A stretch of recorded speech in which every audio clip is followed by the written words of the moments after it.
Hello dear, क्या हाल है।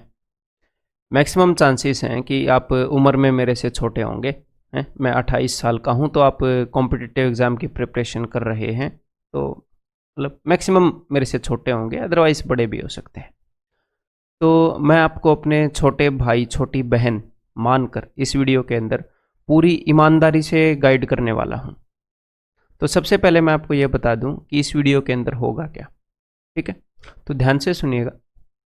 इस वीडियो के अंदर सबसे पहले मैं आपको, और एक और बात, ये जैसे मैंने ऊपर लिख रखा है कि आओ पढ़कर एक अच्छी नौकरी पाएं, ये लिटरली आई मीन इट। और मैं इसके अंदर आपको इस तरीके से गाइड करूंगा, चाहे आप एग्ज़ाम की किसी भी स्टेज में हो, चाहे आप बिल्कुल शुरुआत में तैयारी करना शुरू कर रहे हैं, या फिर आपने तैयारी शुरू कर दी है, या फिर आप तैयारी के आखिरी छोर पर हो, यानी कि ठीक ठाक आपकी अच्छी तैयारी है। आपको इस वीडियो के अंदर ऐसी बातें मिल जाएंगी जो आपके काम की हैं।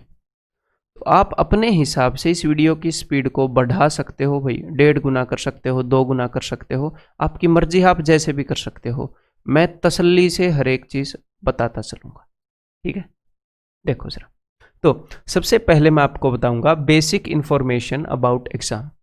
तो बिकॉज हम एसएससी एग्ज़ाम्स के लिए ये वीडियो मैं बना रहा हूँ, तो यहाँ पर मैं क्या बताऊँगा, मैं आपको ये बताऊँगा कि एसएससी के जो एग्ज़ाम्स हैं उनकी बेसिक इन्फॉर्मेशन, उनका सिलेबस क्या है, किस टाइप का उनका पैटर्न है, ये बेसिक सी चीज़ें। ठीक है, और इसके अलावा मैं ये भी बताऊंगा कि बाकी के कौन से एग्ज़ाम्स हैं जो आप एसएससी के साथ टारगेट कर सकते हो। ठीक है, एसएससी के एग्ज़ाम्स के साथ जब आप इस एग्ज़ाम के बारे में जानोगे कि अच्छा इस टाइप का एग्ज़ाम है, ये सिलेबस है, ये सब्जेक्ट आते हैं, तो बाकी के एग्ज़ाम भी जान लो जो इसी सिलेबस के हैं, इसी पैटर्न के हैं, जो आप साथ के साथ टारगेट कर सकते हो। ठीक है, नंबर 2 मैं आपको बताऊंगा कि हमारे एग्ज़ाम का नेचर क्या है, यानी कि क्या प्रकृति है। हमारे एग्ज़ाम के अंदर जो विषय पूछे जाते हैं उनकी, उन सब्जेक्ट्स की नेचर क्या है, हम ये जानेंगे। इंग्लिश तो आती है हमारे एग्ज़ाम में, लेकिन किस तरीके की इंग्लिश आती है और उस इंग्लिश को कैसे टारगेट किया जा सकता है। आइल्स के अंदर जो इंग्लिश पूछी जाती है और एसएससी में जो इंग्लिश पूछी जाती है तो दोनों इंग्लिश, बट दोनों का नेचर अलग अलग है। तो कैसे उनको टारगेट कर सकते हैं, क्या बेस्ट तरीका होगा हमारे एग्जाम के अंदर पूछे गए मैथ को कवर करने का। ठीक है, तो ये सारी चीज़ें मैं आपको बताऊंगा। और एक और मैंने खास ख्याल रखा है स्टूडेंट्स के टाइम का, कि आपका टाइम वेस्ट ना हो। अगर आपको बीच में से अगर सिर्फ इंपॉर्टेंट टिप्स देखनी है तो मैंने टाइम स्टैम्प्स दे रखे हैं, इस वीडियो के डिस्क्रिप्शन में टाइम स्टैम्प्स हैं। आप जो भी चीज़ देखना चाहो आप वहाँ पर क्लिक करके आप उसी जगह पर पहुँच जाओगे जो आप देखना चाह रहे हो।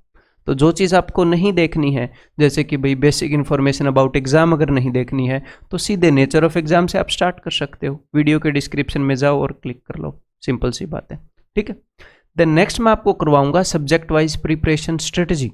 ये देखो आगे मैं आपको दिखाई देता हूँ, basic information about exam, knowing the nature of the exam, then quantitative aptitude को हम कैसे तैयार करें, बिल्कुल परफेक्ट रोड मैप मैं आपको दिखाऊंगा। मैं आपको एक ऐसा रोड मैप दिखाऊंगा कि आप चाहो तो आप इतनी तैयारी कर सकते हो कि आप फेल हो जाओ। आप चाहो तो आप ऐसी तैयारी कर सकते हो कि आप कट ऑफ से जस्ट पहले हो जाओ, कट ऑफ के जस्ट बाद हो जाओ। चाहो तो उसी तरीके से आप इतना पढ़ सकते हो जो मैं आपको इस वीडियो के अंदर बताऊंगा, कि भैया आपको एक नौकरी मिल जाए, आपको एक अच्छी नौकरी मिल जाए, या फिर आप एक टॉपर बन जाओ। आपका दिल करे उस लेवल तक आप इस रास्ते पर चल सकते हो और उस लेवल की सक्सेस जो है आप हासिल कर सकते हो।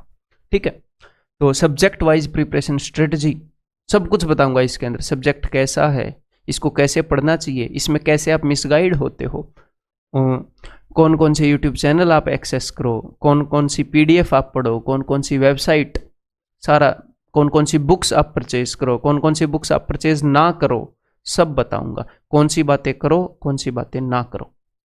देन नेक्स्ट मैं आपको बताने वाला हूं कुछ इंपॉर्टेंट टिप्स, जिसके अंदर एक्यूरेसी और स्पीड एग्जैक्टली बताऊंगा। ऐसा करने से एक्यूरेसी आएगी, ऐसा करने से स्पीड बढ़ेगी। ठीक है, रिवीजन करने की बेस्ट टेक्निक क्या है, कई लोग रिवीजन कर ही नहीं पाते हैं अच्छे से, हैं, बेस्ट टेक्निक की तो बात ही छोड़ दो। देन मॉक टेस्ट कहाँ से लें, उनको कैसे यूज़ करें, मॉक टेस्ट का काम क्या है, ताकि हम भेड़ चाल में ना चलें। देन अटेम्प्टिंग स्ट्रेटजी क्या होनी चाहिए, इसके बिना ये सब कुछ वेस्ट हो जाएगा, अटेम्प्टिंग स्ट्रेटजी के बिना। देन लास्ट मंथ में हमें क्या पढ़ना चाहिए, लास्ट मंथ का स्टडी प्लान, ये मैं आपको बताऊंगा। तो अभी स्टार्ट कर दें। तो आपका दिल करे वो देख लो, वीडियो के डिस्क्रिप्शन में टाइम स्टैम्प है। ठीक है, मैं स्टार्ट करता हूँ। अब देखो, जो नेचर ऑफ, आप ये मानो कि स्टार्ट कर दिया मैंने वीडियो। आप ये मानो कि जो आप एग्ज़ाम क्रैक करने वाले हो वो एक पेड़ काटने जैसा है, एक पेड़ काटने जैसा है। पेड़ काटने की प्रोसेस पता है, उसके लिए हमें दो चीज़ें चाहिए। दो चीज़ें क्या चाहिए? नंबर 1 एक शार्प हथियार चाहिए, एंड नंबर 2 उस हथियार को चलाने का तरीका चाहिए। ये दो चीज़ें चाहिए। ऐसे ही एग्ज़ाम को क्रैक करने के लिए आपको शार्प हथियार चाहिए, यानी कि आपको अच्छा स्टडी मटेरियल चाहिए। सिर्फ स्टडी मटेरियल नहीं, मैंने सिर्फ हथियार नहीं बोला, मैंने शार्प हथियार बोला है। तो सिर्फ स्टडी मटेरियल नहीं, अच्छा स्टडी मटेरियल चाहिए। और उसके बाद आपको उस हथियार को चलाने का तरीका चाहिए, उस स्टडी मटेरियल को पढ़ने का तरीका चाहिए कि किस चीज़ को कितनी वैल्यू देनी है, कैसे हमने उसे पढ़ना है, कैसे उसे यूज़ करना है। ठीक है, तो आप पहुंच जाओगे अपने आप जो आपकी डेस्टिनेशन है वहाँ पर। तो सबसे पहला step, basic information about exam. तो सबसे पहले जो मैं डिस्कस करूँगा वो मैं डिस्कस करूँगा एसएससी एग्ज़ाम्स के बारे में। ठीक है, एसएससी एग्ज़ाम्स के बारे में। फिर मैं बताऊंगा कि इन एग्ज़ाम्स को अगर आप टारगेट करोगे तो कौन कौन से दूसरे एग्ज़ाम हैं जो साथ साथ में आपके टारगेट हो जाएंगे। तो देखो भैया, एसएससी के अंदर कई तरीके के एग्ज़ाम हैं। एक तो हो गया अपना सीजीएल, कंबाइंड ग्रेजुएट लेवल। ठीक है, जो अपनी सेंट्रल गवर्नमेंट है उसने कमीशन बना रखा है जिसका नाम है यूपीएससी, जो ग्रेड ए ऑफिसर्स छांट कर अपने देश को देता है। ग्रेड ए ऑफिसर्स के अंदर कौन कौन से आ गए? अपने आईएएस हो गए, यूपीएससी का जो सिविल सर्विसेज का एग्जाम होता है वो हो गया, और भैया अपने एएफ कैट हो गए, सीडीएस हो गए, जो डिफेंस फोर्सेज में जो ऑफिसर्स आते हैं। ठीक है, और जो दूसरा कमीशन है एसएससी, इसको बोल रखा है भैया सेंट्रल गवर्नमेंट ने, ये मान लो कि ग्रेड बी, ग्रेड ए के बाद grade B C D officer, तो मेनली ग्रेड बी के लिए टक्कर बजती है यहाँ पर, ग्रेड बी और सी के लिए, मेनली ग्रेड बी के लिए। ठीक है, कि भैया हमें ये ऑफिसर्स छांट कर दो। तो एसएससी का ये काम है, अलग अलग एग्जाम्स के तहत ये काम करेगा। तो एक तो है जी सीजीएल, एक है जी सीपीओ, एसएससी सीपीओ, एक है जी सीएचएसएल। ठीक है, और एमटीएस भी है। मैं मेनली इन एग्जाम्स को बताऊंगा हैं, अगर आप इनकी एक तरीके से तैयारी करेंगे बाकी सारे आपके साथ साथ में कवर होंगे। तो देखो, तो भैया सीजीएल के अंदर क्या होता है, ध्यान से सुनते रहिएगा। सीजीएल के अंदर एक तो होती है स्टेज 1 यानी कि टीयर 1। टीयर 1 के अंदर आपसे पूछा जाएगा मैथ यानी कि क्वांट, रीजनिंग, इंग्लिश और जीके। मैं सिलेबस को बहुत ज़्यादा डिटेल में नहीं बताऊंगा कि इनके मार्क्स की वेटेज ये है, नहीं। मैं आपको आगे प्रिपरेशन स्ट्रेटजी बताऊंगा तो सारी चीज़ें क्लियर हो जाएंगी आगे। ठीक है, यहाँ पर मैं मोटा मोटा ओवरव्यू दे रहा हूँ उन सारे स्टूडेंट्स के लिए जो नए नए इस तैयारी में घुस रहे हैं कि किस चीज़ से हम टकराने वाले हैं, क्या चीज़ हम करने वाले हैं। तो सीजीएल के अंदर एक टीयर 1 होता है, इसको मैं टीयर 1 ही लिख दूं तो ही अच्छा लगेगा। एक टीयर 1 होता है जिसके अंदर ये सारे सब्जेक्ट्स आपसे पूछे जाते हैं, math, reasoning, English, and GK की जगह आप जीए कर लोगे। अगर एसएससी की भाषा में चलोगे तो जनरल अवेयरनेस आप कर सकते हो। बाकी कैसे कवर करना वो तो मैं बताऊंगा ही। देन ये टीयर 1 हो गया। सीपीओ का जो टीयर 1 है उसके अंदर भी यही सारी चीज़ें पूछी जाएंगी और आप बिल्कुल भी अलग नहीं कर पाओगे इसके और इसके सिलेबस को। एग्जैक्टली सेम सिलेबस है, डिट्टो सेम सिलेबस है। मेरे को यहाँ पर झूठ बोलकर कुछ मिलने नहीं वाला, सेम बताकर या अलग बताकर। ठीक है, जनरली ऐसा माना जाता है कि सीएचएसएल का लेवल सीजीएल से लो है, लेकिन ऐसा हम बिल्कुल भी नहीं कह सकते। क्यों नहीं कह सकते? क्योंकि कई बार सीएचएसएल का पेपर इतना टफ आ जाता है कोई शिफ्ट कि सीजीएल का पेपर उसके आगे फीका लगता है। कई बार सीजीएल का पेपर काफ़ी आसान आ जाता है, तो कई बार ये भी टफ और आसान आता रहता है, कई बार ये भी टफ और आसान आता रहता है। तो शिफ्ट पर डिपेंड करता है। इनकी तैयारी आप अलग अलग नहीं कर सकते कि ये आसान है ये मुश्किल है। समझ में आ गई बात? सारी भीड़ जो सीजीएल में जा रही है वो सारी की सारी भीड़ सीएचएसएल का फॉर्म भी भरती है। तो इस चक्कर में मत रहना कि ये आसानी से हो जाएगा अगर ये नहीं निकल रहा तो। हाँ, अगर एक बंदे की इन दोनों में नौकरी लगे तो ऑफकोर्स वो सीजीएल की नौकरी करना पसंद करेगा, बट दोनों का डिफिकल्टी लेवल एक मानकर चलो अगर आप सीरियसली सिलेक्शन चाहते हो। ठीक है, हाँ, सीजीएल के अंदर और सीएचएसएल के अंदर 25-25 क्वेश्चन आते हैं, 25 इसके, 25 इसके, 25 इसके, 25 इसके। यहां पर भी सारे 25-25। सीपीओ के अंदर 50-50 आते हैं। क्लियर है? नंबर ऑफ क्वेश्चंस यहाँ पर डबल है बस, लेकिन एग्जैक्टली सेम सिलेबस है, सेम डिफिकल्टी लेवल है, ऐसा आप मानकर चल सकते हैं। किसी साल ऊपर किसी साल नीचे ऐसा होता रहता है, ठीक है। तो लिखकर कोई नहीं दे सकता कि ये इससे इतने % ज़्यादा डिफिकल्ट है, और ना ही एसएससी इस बात को बोलती है। फिर होएगा जी टीयर 2, ठीक है। तो सीजीएल के अंदर जो टीयर 2 होएगा उसके अंदर दो चीज़ें पूछी जाती हैं, एक तो क्वांट हो जाएगा, एक इंग्लिश, मैथ्स और इंग्लिश, ठीक है। यहाँ पर भी 200 मार्क्स का हो गया, यहाँ पर भी 200 मार्क्स का हो गया, यहाँ पर भी 200 मार्क्स का हो गया। और जैसे ही आप एक क्वेश्चन को गलत कर दोगे, मतलब 1/4 नंबर आपके कट जाएंगे। उस क्वेश्चन को करने में आपको जितने मिलते उसके 1/4 नंबर आपके कट जाएंगे, नेगेटिव मार्किंग है। 4 क्वेश्चन गलत करते ही एक ठीक क्वेश्चन के नंबर भी गए, ठीक है। ये सारी सब में नेगेटिव मार्किंग है। टीयर 2 में सीजीएल में जैसे यहाँ पर टोटल 200 नंबर का पेपर हुआ, तो यहाँ पर 200 का क्वांट, 200 की इंग्लिश, समझ में आ गई बात। 400 का पेपर है ये। सीपीओ के अंदर सिर्फ और सिर्फ इंग्लिश होएगी, 200 की सिर्फ और सिर्फ इंग्लिश, मैथ्स नहीं होएगा।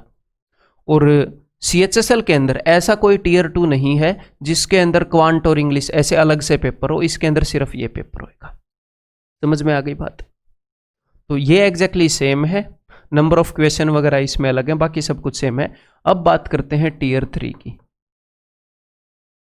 तो दोस्त जो टीयर 3 है वो सीजीएल के अंदर आपसे डिस्क्रिप्टिव होता है। ये ऐसे पूछा जा सकता है, लेटर पूछा जा सकता है। अब की बार प्रेसी पूछी गई, आज से पहले नहीं पूछी गई थी, लेकिन ये तीनों चीजें सिलेबस में है आपके, ऐसे, लेटर, प्रेसी। क्लियर है। और हाँ, सीपीओ के अंदर क्या होता है, सीपीओ के अंदर मेडिकल भी होता है और आपका फिजिकल एंड्योरेंस टेस्ट भी होता है, जो कि सीजीएल और सीएचएसएल के अंदर नहीं होता है, ठीक है, जो कि सीजीएल और सीएचएसएल के अंदर नहीं होता है। देन सीएचएसएल के अंदर टीयर 2 के अंदर सीधा ये एसे लेटर और प्रेसी ही होंगे, सीधा एसे लेटर, मतलब ये डिस्क्रिप्टिव होएगा। टीयर 2 इसका नहीं है ना, तो वो टीयर 3 ही इसका टीयर 2 है। मैं मोटा मोटा बता रहा हूं, एग्जैक्टली रिजिड ये चीजें नहीं बता रहा कि आप क्या फेस करने वाले हैं आगे, बस ये है। रिजिड इनके लिए आप स्पेशल वीडियो देख सकते हो, इनकी नोटिफिकेशन पढ़ सकते हो बहुत डिटेल में जानने के लिए। इसके बाद क्या होता है, इसके बाद आपका कंप्यूटर प्रोफिशिएंसी टेस्ट होता है। सीएचएसएल के थ्रू आप एलडीसी, यूडीसी, क्लर्क की पोस्ट आप पाते हैं, क्लर्क इक्विवेलेंट, तो आपकी टाइपिंग स्पीड थोड़ी सी ज़्यादा होनी चाहिए। सीजीएल में कुछ पोस्ट है जहाँ पर आपकी टाइपिंग स्पीड चाहिए, पर सीएचएसएल जितनी वो नहीं मांगते हैं, तो वो अकॉर्डिंग टू पोस्ट वेरी करता है। तो एक और टीयर 4 होता है जहाँ पर टाइपिंग वगैरह, कंप्यूटर की पावर पॉइंट, एक्सेल, इनको आप कैसे यूज़ कर सकते हो। फिर उसके बाद आपकी डॉक्यूमेंट वेरिफिकेशन होती है, फिर आपकी ओवरऑल मार्क्स के साथ आपकी ओवरऑल मेरिट आती है। एंड ये सारा प्रोसेस होता है एसएससी के एग्जाम्स के लिए, ठीक है। तो एसएससी के ये तीनों एग्जाम्स आप चाहो या ना चाहो आप इकट्ठे ही टारगेट करोगे, मतलब कि इनका सिलेबस अलग है ही नहीं। इसकी तैयारी करो सीजीएल की और सारे के सारे कवर हो जाएंगे। आप ये नहीं बोल सकते कि मैं सीएचएसएल की सिर्फ तैयारी करूंगा, सीजीएल की नहीं करूंगा, ना, वो सिलेबस ही सेम है। आप इनमें से किसी भी एक की तैयारी कर रहे हो, अगर अच्छे से कर रहे हो तो तीनों के तीनों टारगेट हो रहे हैं दोस्त। तो ये तो हो गए एसएससी के एग्जाम्स। इसके अलावा अदर एग्जाम्स जो इनके साथ आप टारगेट कर सकते हो वो हैं जी, एक तो अपना सीडीएस का एग्जाम, कंबाइंड डिफेंस सर्विसेज, और एयरफोर्स कॉमन एडमिशन टेस्ट। ये जो एग्जाम्स हैं इनके अंदर एक तो आपका रिटन एग्जाम होएगा, ठीक है। सीडीएस के अंदर मेरे भाई रीजनिंग को छोड़कर सब आएगा। आपका एलिमेंट्री मैथमेटिक्स वो इसको बोलते हैं, क्वांट मैथ्स हो गया, देन उसके अलावा आपकी इंग्लिश हो गई, उसके बाद आपकी जनरल अवेयरनेस हो गई। एएफ कैट के अंदर सब कुछ आएगा, आपका क्वांट भी आएगा, इंग्लिश भी आएगा, रीजनिंग भी आएगी, जनरल अवेयरनेस भी आएगी, इसके अंदर वो सब कुछ आएगा, ठीक है। और 100 क्वेश्चंस आएंगे। वहां पर हर एक 25-25 का आता है, यहां पर हुआ क्या, मैथ के साथ क्वेश्चन छीन कर इन्होंने रीजनिंग को दे दिए 25-25, यहां पर 18 और यहां पर 32। क्लियर है। यहां पर जो क्वेश्चन आएंगे मैथ के 100 आएंगे, इंग्लिश के 120, जीए के 120, 3 पेपर होते हैं एक दिन में। लेकिन मोटा मोटा मैं ये बता रहा हूं, अगर आप इनकी तैयारी कर रहे हो तो आप इनको भी टारगेट कर सकते हो, कोई भी आपको परेशानी नहीं होगी। बस जब आप इनकी तैयारी कर रहे हो तो इनका पेपर देने जाओ तो कुछ दिन पहले इनके पुराने साल के पेपर उठाकर एज ए मॉक टेस्ट आप दे लेना, ठीक है मेरे दोस्त। ये काम आप कर लेना। लेकिन यहाँ पर मेन बात रिटन एग्जाम क्लियर करना नहीं है, यहाँ पर मेन बात है एसएसबी क्लियर करना। एसएसबी जो इनका इंटरव्यू है, यहाँ पर मेन रोड अटकेगा आपका। ये तो बहुत इजी है, इस प्रोसेस के अंदर सबसे इजी चीज़ यही है? सबसे मुश्किल जो है ये है एसएसबी है। और मेडिकल भी होता है, वो भी बहुत मुश्किल है। ठीक है, मैं मेडिकल में ही आउट हुआ था, मैं एनडीए के थ्रू गया था, सीडीएस के थ्रू नहीं है।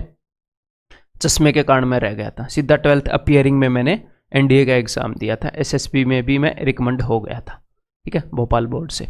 तो ये बातें सारी समझ में आ गई कि आप किन किन को टारगेट कर सकते हैं। और इनके साथ साथ आप स्टेट एग्जाम्स को भी टारगेट कर पाएंगे। जो भी स्टेट एग्जाम, चाहे कोई भी स्टेट एग्जाम हो जिसके अंदर ये सारे मैक्सिमम यही सारे सब्जेक्ट होते हैं, बस उस स्टेट की जीके अलग से हो जाएगी।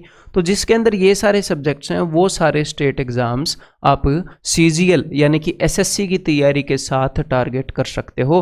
बैंक का जो है, बैंक का थोड़ा सा अलग पैटर्न आ जाता है एसएससी से, तो उसके लिए कुछ बातों का ध्यान रखना पड़ता है। तो मैंने आपको एसएससी एग्जाम के बारे में सब बता दिया। अब मैं आपको आगे बताने वाला हूँ भैया एग्जाम के नेचर के बारे में। अब मैं ये मानता हूँ कि आप एग्जाम के बारे में ठीक ठाक सी इन्फॉर्मेशन आपको है। अब डीप डाइव करते हैं। अब तक तो मैं सिर्फ ऊपर ऊपर था, अब डीपली अंदर घुसते हैं। तो देखिएगा जरा। तो knowing the nature of the exam, अगर मान लो आपको कहीं पर जाना है, टैक्सी में बैठकर कहीं पर जाना है, तो आपको ये पता होना चाहिए ना कि आपका गोल कहाँ है, आपकी डेस्टिनेशन कहाँ है। आपको अपनी डेस्टिनेशन का ही नहीं पता होगा तो कैसे जाओगे वहाँ तक, रोड कैसे डिसाइड करोगे किस रोड पर जाऊँ।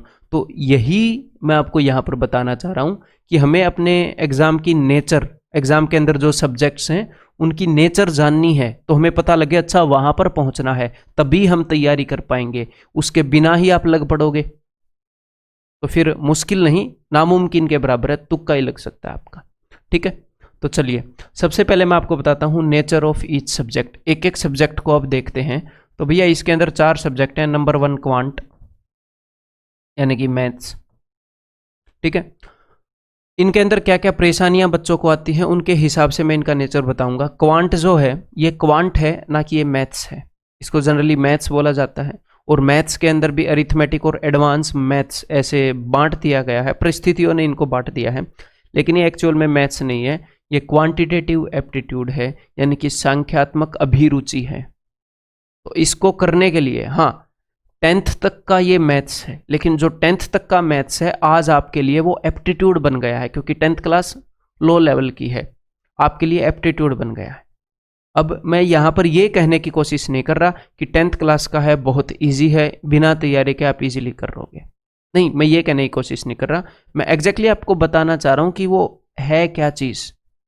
अगर वो मैथ्स होता तो हम उसको अलग तरीके से करते, अगर वो क्वांट होता तो हम उसे अलग तरीके से करेंगे। मैथ्स के लिए आपको बहुत सारी चीज़ें रटनी पड़ेंगी, क्वांट के लिए आपको क्या है, अपनी कॉमन सेंस को जिंदा रखना पड़ेगा।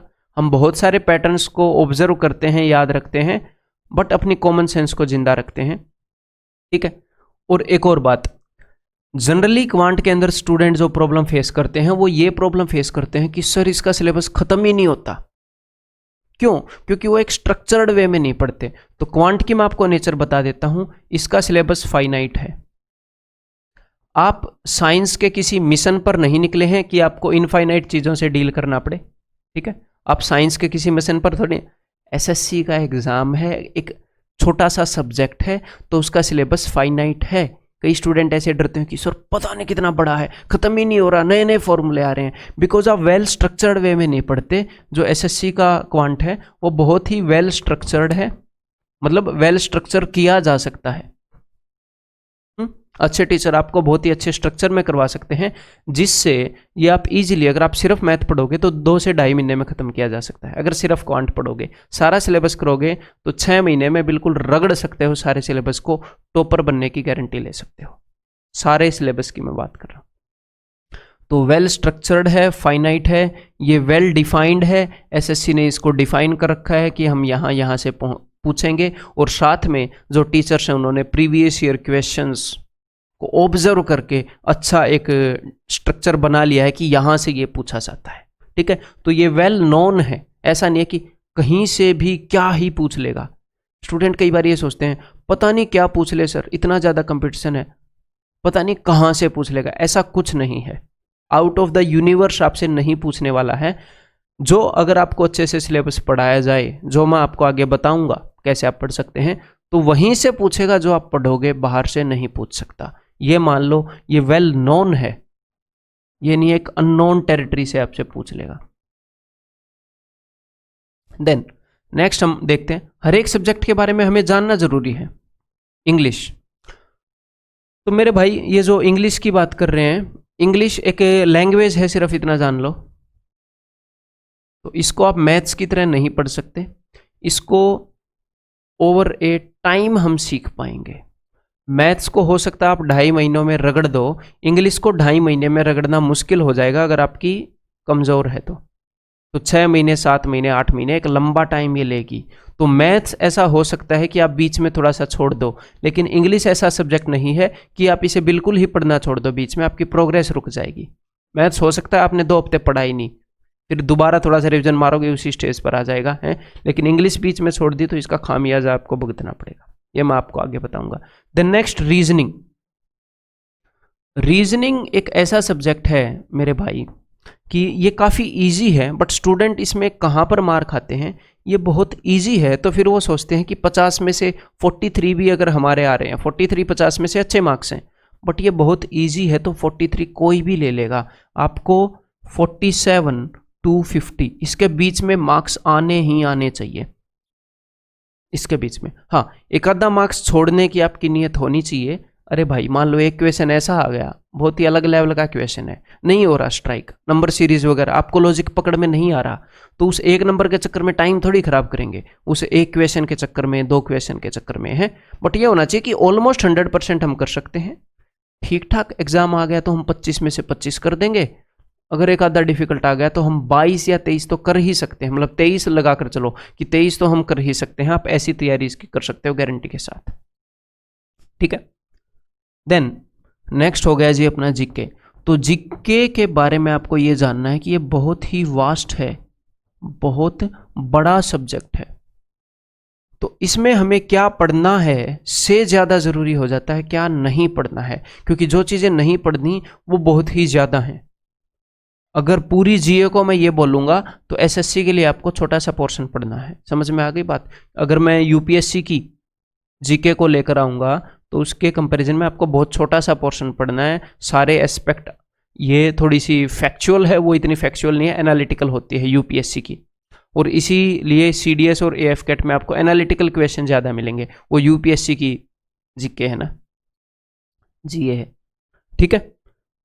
तो अब हम आगे बढ़ते हैं, इन सारी चीज़ों के बारे में जानते हैं। एक ये तो मैंने बता दिया आपको नेचर ऑफ ईच सब्जेक्ट। अब मैं आपको बताऊंगा steps to ace the exam कि भैया अगर आपने एग्ज़ाम को लिटरली एस करना है तो इसके 3 स्टेप्स हैं। अगर आप उस 3 स्टेप्स को फॉलो कर लोगे तो ज़रूर आप इस एग्ज़ाम को पार कर जाओगे। सिर्फ 3 स्टेप हैं, नंबर 1, नंबर 2, नंबर 3। सबसे पहला है हर एक सब्जेक्ट की आपको नॉलेज लेनी है, और हर सब्जेक्ट की नॉलेज कैसे लेनी है वो मैं आपको आगे बताऊंगा। देन उसके बाद आपको उसकी प्रैक्टिस करनी है। प्रैक्टिस का क्या मतलब है, क्वांट के अंदर और रीजनिंग के अंदर आप करोगे प्रैक्टिस, क्वांट और रीजनिंग की प्रैक्टिस हमें चाहिए होती है, और इंग्लिश और जीके के अंदर हम करेंगे रिवीजन, उसमें प्रैक्टिस नहीं होती। इस चीज़ के लिए प्रैक्टिस नहीं चाहिए ना कि सबसे पहली सभ्यता कौन सी है, सभ्यता कौन सी है, सिविलाइजेशन हड़प्पा, इसमें प्रैक्टिस क्या करनी है, इसमें रिवीजन करना है कि हमें हड़प्पा याद रहे। क्वांट में आपको चीज़ें पता हैं बट वो प्रैक्टिस करनी है ताकि आप उसको जल्दी कर पाओ। हड़प्पा जल्दी टिक करने की प्रैक्टिस तो नहीं करोगे, टिक हड़प्पा ऐसे तो नहीं करोगे। तो इसमें रिवीजन करना होता है, किसमें, इंग्लिश में और जीके में, ठीक है। देन तीसरी चीज़ है अटेम्प्टिंग स्ट्रेटजी, और बिकॉज हर एक सब्जेक्ट का जो नेचर है वो अलग अलग है तो हर एक की अटेम्प्टिंग स्ट्रेटजी भी अलग अलग होएगी। तो ये मैं आपको हर सब्जेक्ट के लिए बताऊंगा। तो मैं आपको ये तीनों चीज़ें बताऊंगा। अटेम्प्टिंग स्ट्रेटजी हम मॉक टेस्ट के ऊपर लगा कर जाते हैं घर पर। ये होता है कि हम एग्ज़ाम कैसे देने वाले हैं, हम एक्चुअल में एग्ज़ाम को कैसे अटेम्प्ट करने वाले हैं वो हम घर पर मॉक टेस्ट के थ्रू प्रैक्टिस करते हैं अटेम्प्टिंग स्ट्रेटजी लगाकर, और हम एग्जैक्टली वही चीज़ एग्ज़ाम में जाकर रिपीट करते हैं और हम सिलेक्ट हो जाते हैं। ये है अटेम्प्टिंग स्ट्रेटजी, ठीक है। तो फिर आगे बढ़ते हैं भाई, ये लो। देखो फिर सबसे पहले अब मैं आपको बाई सब्जेक्ट रिलैक्स होकर बताऊंगा, आप भी रिलैक्स होकर सुनिएगा। सबसे पहला सब्जेक्ट है क्वांटिटेटिव एप्टीट्यूड, इसको जनरली मैथ्स के नाम से जाना जाता है।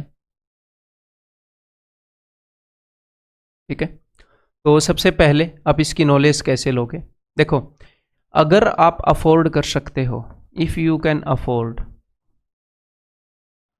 तो अगर कोई भी एक जेन्युइन टीचर है, अगर टीचर आपको ईमानदारी से पढ़ाना चाह रहा है, तो अगर आप अफोर्ड कर सकते हो तो उसकी जो हेल्प है वो आपके लिए वरदान साबित होगी। बिकॉज जो काम आप 3 महीने में करोगे वो 1.5 महीने में करा देगा, जो काम आप 12 महीनों में करोगे वो 6 महीने में करा देगा, अगर एक जेन्युइन टीचर है और उसके पास अच्छा एक्सपीरियंस है। ठीक है, तो मैं ये नहीं बोल रहा कि आप मेरे साथ ही जुड़ो, तो आजकल टीचर्स जो हैं वो ऑनलाइन कोर्स निकाल कर बैठे हैं, ऑनलाइन कोर्स। तो किसी भी जेन्युइन टीचर का, मैंने भी खुद अपनी ऐप के अंदर मैथ्स का, इंग्लिश का, रीजनिंग का और साइंस का ये कोर्स निकाल रखे हैं इवन कोचिंग सेंटर की ऐप के अंदर। अगर आप अफोर्ड कर सकते हैं तो एजुकेशन के ऊपर इन्वेस्ट करना बुरी बात नहीं है। कई बार स्टूडेंट ये सोचता है कि क्यों ना मैं फ्री मटेरियल से ही पढूं। अगर आप अफोर्ड नहीं कर सकते तो इस वीडियो के अंदर मैं आपको ऐसी चीज़ें बताने वाला हूं कि आपको कहीं से भी कुछ भी खरीदने की ज़रूरत नहीं है, आप सारे फ्री मटेरियल से ही तैयारी करोगे। ये सारी चीज़ें मैं ऑनेस्टली आपको बताना चाह रहा हूँ और इस वीडियो के अंदर मैं आपको बताऊंगा कि आप उनको कैसे लोगे। But if you can afford तो मेरा या किसी और टीचर के साथ आप कोर्स के अंदर एनरोल कर सकते हो। तो क्या होएगा, वहाँ पर कई सारी ऐसी चीज़ें टीचर प्रोवाइड करता है जो आपकी काफ़ी बढ़िया लेवल पर मदद करती हैं। ठीक है, तो ये तो है ही। अब मैं आपको बताता हूँ कि कैसे आपने जो मटेरियल फ्री में अवेलेबल है वहाँ से जुगाड़ करके, अगर आप अफोर्ड नहीं कर सकते तो वहाँ से जुगाड़ करके कैसे आपने टॉपर बनने की तैयारी करनी है। समझ रहे हो? हाँ, ये नहीं है कि सिर्फ सिलेक्शन की, ये किया जा सकता है और वही मैं आपको बताने वाला हूँ। तो क्वांट के अंदर नॉलेज का क्या मतलब है? जो मैथ्स है उसके अंदर नॉलेज का मतलब है कि इसके अंदर कई सारे कंसेप्ट होते हैं क्वांट में। ठीक है, कि भैया 2 परसेंटेजेस को कंबाइन करने का ये तरीका है, सक्सेसिव डिस्काउंट निकालने का ये तरीका है, अगर एक टीम में से एक बंदा निकल जाए तो एवरेज के ऊपर ये असर होगा। कई कंसेप्ट होते हैं। तो नॉलेज का मतलब है कि हर एक चैप्टर के वो कंसेप्ट जाने। हर एक टॉपिक के अंदर, किसी के अंदर 5 कंसेप्ट है, किसी के अंदर 6 कंसेप्ट है, किसी के अंदर 20 कंसेप्ट भी है, ज्योमेट्री जैसे बड़े टॉपिक के अंदर ज़्यादा कंसेप्ट है। तो हम उन कंसेप्ट्स को जाने, उसके बाद उन कंसेप्ट्स की एप्लीकेशन करें, यानी कि कुछ एग्जाम्पल्स टीचर आपको दिखाए। जैसे आप किसी भी इंस्टीट्यूट के अंदर क्लास लगाते हो तो होता क्या है, आपको कंसेप्ट बताया जाता है, फिर कुछ क्वेश्चंस करवाए जाते हैं, कुछ एग्जाम्पल्स, और साथ में आपको भी दिए जाते हैं कुछ क्वेश्चंस करने के लिए। आप भी कुछ क्वेश्चंस करते हो, आपको भी कुछ क्वेश्चंस सोल्व करने पड़ते हैं। तो ये जो है ये सिर्फ और सिर्फ नॉलेज का हिस्सा है। अब ये मत सोचना कि आपने कुछ क्वेश्चंस की प्रैक्टिस करी तो प्रैक्टिस हो गई, नहीं, यहां पर प्रैक्टिस कवर नहीं हुई। जब आप कुश्ती करते हो और आपको एक दांव बताया जाता है, तो मान लो आपके जो उस्ताद हैं, जो पहलवान है, वो 1-2 बार आपको दांव आपसे लगवाते हैं दूसरे बंदे के ऊपर, मान लो 5 बार लगवा दिया, तो आप क्या बोलोगे, प्रैक्टिस होगी? नहीं, आज तो आप सीख रहे हो। वो 5 बार लगाना सीखना ही है। प्रैक्टिस तो तब होगी जब उसको 500 बार लगाओगे, हैं, रोज लगाओगे 100 बार, हैं, तब उसकी प्रैक्टिस होएगी, जब महीने में उसको आप 3000 बार लगा चुके होगे।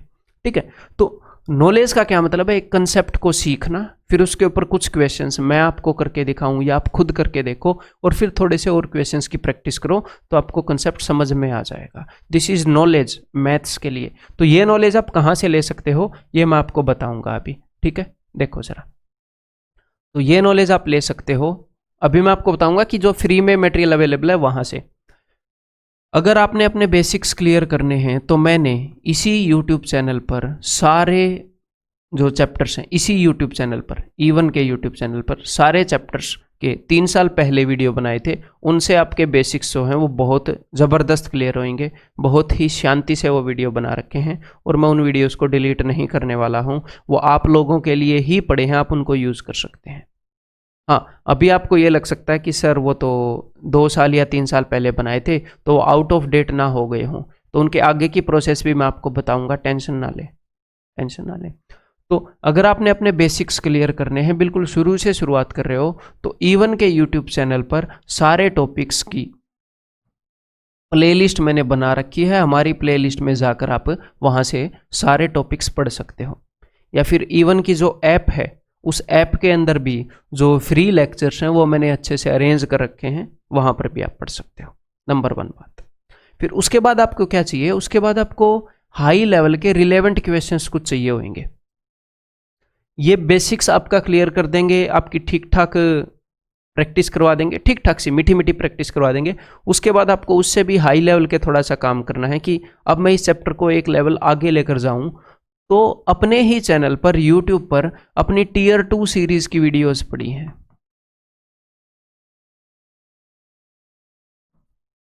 टीयर 2 सीरीज, जिसके अंदर मैंने 2011 से लेकर आज तक जितने भी टीयर 2 हुए हैं उन सारे क्वेश्चंस को इकट्ठा करके उनमें अच्छे अच्छे क्वेश्चंस, साथ में कैट के क्वेश्चंस, सीडीएस के क्वेश्चंस हैं, और जो मेरे खुद के बनाए हुए कुछ क्वेश्चंस हैं वो सारे मर्ज करके बढ़िया बढ़िया क्वेश्चंस यहाँ पर करवा रखे हैं और कंसेप्ट भी अच्छे से समझा रखा है। तो अगर आप फ्री में ही पढ़ना चाह रहे हो, ऐसे लोग हैं भाई नहीं अफोर्ड कर पा रहे हैं ऐसे स्टूडेंट, तो मैं आपको ये बता रहा हूँ ये 2 काम आप कर लो, आपको कोई भी नहीं रोकेगा। यहाँ पर आपकी नॉलेज पूरी हो जाएगी। लेकिन उस नॉलेज के ऊपर आपको कॉन्फिडेंस कब होएगा, एक अपनी इवन की जो क्वांट बुक है, ये मैं आपको अपने टेलीग्राम चैनल पर, जो टेलीग्राम चैनल है इवन का, वहां पर अवेलेबल करवा दूंगा। ठीक है, आपने करना क्या है, जब आप ये दोनों काम कर लो उसके बाद जो इवन की क्वांट बुक है उनके क्वेश्चंस को सोल्व करते रहना, उन्हीं को रिपीट करते रहना, उनसे एक भी क्वेश्चन बाहर आपको करने की ज़रूरत नहीं है। आप एग्ज़ाम के अंदर आए हुए सारे क्वेश्चंस को कर दोगे, आप टॉप कर सकते हो अगर आप ये सारी बातें आराम से मेरी मान गए तो। ठीक है, तो जो मटेरियल फ्री में अवेलेबल है उनमें कौन सा बेस्ट मटेरियल है वो मैंने आपको बताया है। ठीक है, तो ये तो हो गया आपका नॉलेज। मतलब इसके बाद अगर आपको आज ही एग्जाम दे दिया जाए आप उसे क्लियर कर दोगे। अगर हाँ, यहां पर आपने रिपीटिशन करने हैं मेरे भाई, रेपिटेशन जरूरी है। एक बार आपने ये काम कर लिया, तो कम से कम 2 बार तो आप इन वीडियोस का रिपीटिशन करना, चाहे डबल स्पीड पे कर लेना है। और मतलब ऐसे नहीं कि एक बार ये देख लिया, एक बार ये इसी का 2 रिवीजन, फिर इसी का 2 रिवीजन, मिनिमम मैं बोल रहा हूं आपको, मिनिमम है। बोलना तो मैं 3 चाह रहा हूं बट स्टूडेंट मानते नहीं तो मैं 2 बोल रहा हूं। ठीक है, तो मिनिमम 2 बार आपने इसका रिवीजन करना है। फिर उसके बाद ये जो क्वांट बुक है ये आपको पीडीएफ मिलेगी, तो इसके तो आपका दिल करे उतने रिवीजन आप दे दो, उतने रिपीटिशन आप दे दो। इसके बाद आप भले ही पेपर में बैठ जाओ, आप क्लियर कर दोगे। हाँ, अगर मान लो पेपर है दूर, 6 महीने दूर है या 3 महीने दूर है, आपने ये काम कर लिया, फिर खाली बैठे तो प्रोग्रेस कम होती रहेगी। फिर क्या करोगे, फिर आप प्रैक्टिस करो। अगर पेपर थोड़ा भी दूर है पेपर तक, तो प्रैक्टिस कैसे करोगे, कोई भी प्रीवियस ईयर क्वेश्चंस की बुक जिसके अंदर चैप्टर वाइज दिए हो प्रीवियस ईयर क्वेश्चंस, किरण की हो या किसी की भी हो, उसको करो कोई भी। अगर इसके अलावा अगर आप इसको कर करके थक गए हैं, अगर आप यही करना चाह रहे हैं तो आगे बढ़ने की जरूरत नहीं है, क्योंकि इसके अंदर सब कुछ है, इसके अंदर सब कुछ है। लेकिन अगर आप बोर हो गए हैं तो मार्केट में कोई भी बुक उठाकर या कोई भी पुराने साल में आए हुए पेपर्स इंटरनेट से डाउनलोड करके, जो इवन कोचिंग सेंटर की ऐप पर प्रीवियस ईयर पेपर्स अवेलेबल हैं, आपको एक जगह पर सारे मिल जाएंगे, वहां से डाउनलोड करके आप करके देख सकते हो कि मेरी प्रोग्रेस कैसी है। फिर इसकी जरूरत भी नहीं है, उन्हीं से आप प्रैक्टिस करते रहो या इवन की बुक को बार बार करते रहो। ठीक है, तो ये होगी प्रैक्टिस जब तक आपका एग्जाम ना आ जाए तब तक। देन नेक्स्ट है अटेम्प्टिंग स्ट्रेटजी, जो मैं आपको बाद में बताऊंगा कि कैसे आपने अटेम्प्टिंग स्ट्रेटजी लगानी है। अब हम अगला सब्जेक्ट करते हैं मेरे भाई। देखो इंग्लिश, तो इंग्लिश का कोर्स भी अपने पास अवेलेबल है, लेकिन फ्री में आप कैसे पढ़ेंगे वो मैं आपको बताने वाला हूं। देखो इंग्लिश जो लैंग्वेज है, किसी भी लैंग्वेज को हम 3 हिस्सों में बांट सकते हैं। एक तो होता है उस लैंग्वेज की ग्रामर। ग्रामर का क्या मतलब होता है, ग्रामर का मतलब होता है कि वो रूल्स जिनके तहत वो लैंग्वेज बनाई गई है, उस लैंग्वेज को लिखने के बोलने के कुछ रूल्स हैं। जैसे आप हिंदी में ये नहीं बोल सकते कि राम खाना खाती है, राम खाना खाता है आएगा, मेल के लिए खाती है नहीं आएगा। तो ये एक रूल है कि मेल के लिए खाता, फीमेल के लिए खाती, ऐसे। तो ऐसे ही इंग्लिश के अंदर भी कुछ रूल्स हैं। वोकैब, वोकैब क्या है, वोकैब का मतलब है भैया किस वर्ड का क्या मतलब है। पानी का क्या मतलब है? पानी का मतलब एक लिक्विड सा होता है जिसे हम पीते हैं, उसे हम पानी बोलते हैं, उसे इंग्लिश में हम वाटर बोलते हैं। तो वोकैब, तो ये जो रूल्स हैं और ये जो वोकैब हैं, ये दोनों, देखो रुको, चलो बता ही देता हूं, ये दोनों मेमोरी बेस्ड चीजें हैं। मेमोरी बेस्ड चीजों का क्या मतलब है कि ये चीजें आपको याद रखनी पड़ेंगी, रूल्स आपको याद रखने पड़ेंगे। हाँ, साथ में आप समझ भी सकते हो, साथ में अंडरस्टैंडिंग बेस्ड भी है। ये नहीं है कि आप रूल्स को समझ नहीं सकते, ये नहीं है कि आप ये नहीं समझ सकते कि कोई वर्ड बना कैसे है, एंथ्रोपोलॉजी बना कैसे है, एंडोमोफेगी बना कैसे है, लेकिन समझ सकते हो, लेकिन साथ में आपको वो याद रखने पड़ेंगे। पानी को पानी क्यों बोलते हैं, ये आपको तभी याद हुआ जब बार बार आपके घर वालों ने बोला पानी पी ले, पानी पी ले, पानी ले, या अंकल को पानी दे, ताऊ को पानी ले, वहां पर पानी में मत भीगना, ये पानी ठंडा है, ये पानी गर्म है। तब दिमाग में बैठा है कि इसका मतलब पानी है, बचपन से आज तक। यानी कि रिपीटिशन बहुत ज्यादा जरूरी है। लोग एक बुक करते हैं फिर दूसरी बुक के ऊपर भाग लेते हैं। देन तीसरी चीज है कंप्रीहेंसिव स्किल्स। कंप्रीहेंसिव स्किल्स का मतलब है वो स्किल्स जिससे आप लैंग्वेज को कंप्रीहेंड कर पाएं, समझ पाएं। तो किसी भी लैंग्वेज को समझने की स्किल कहां से आती है? क्या ग्रामर से आती है? नहीं। आपने हिंदी की व्याकरण पढ़ने से पहले हिंदी बोलना और समझना सीख लिया था कि नहीं? व्याकरण पढ़ने से पहले सीख लिया होगा। अगर आप राजस्थान से हो तो राजस्थानी की व्याकरण पढ़ी है क्या? हरियाणा में हरियाणवी की व्याकरण, बिहार में भोजपुरी की व्याकरण पढ़ी है क्या? नहीं पढ़ी। बट फिर भी आप कैसे कंप्रीहेंड कर पाते हो? ये कंप्रीहेंसिव स्किल है। ये आती हैं जब आप लैंग्वेज को यूज करते हैं। इसका ग्रामर और वोकैब से कोई लेना देना नहीं है। ये जब आप बार बार लैंग्वेज को यूज करते हैं तो एक बेसिक लेवल की वोकैब आपकी बन जाती है, उस लैंग्वेज की एक बेसिक लेवल की ग्रामर भी बन जाती है, और आप चीजों को समझने लगते हो।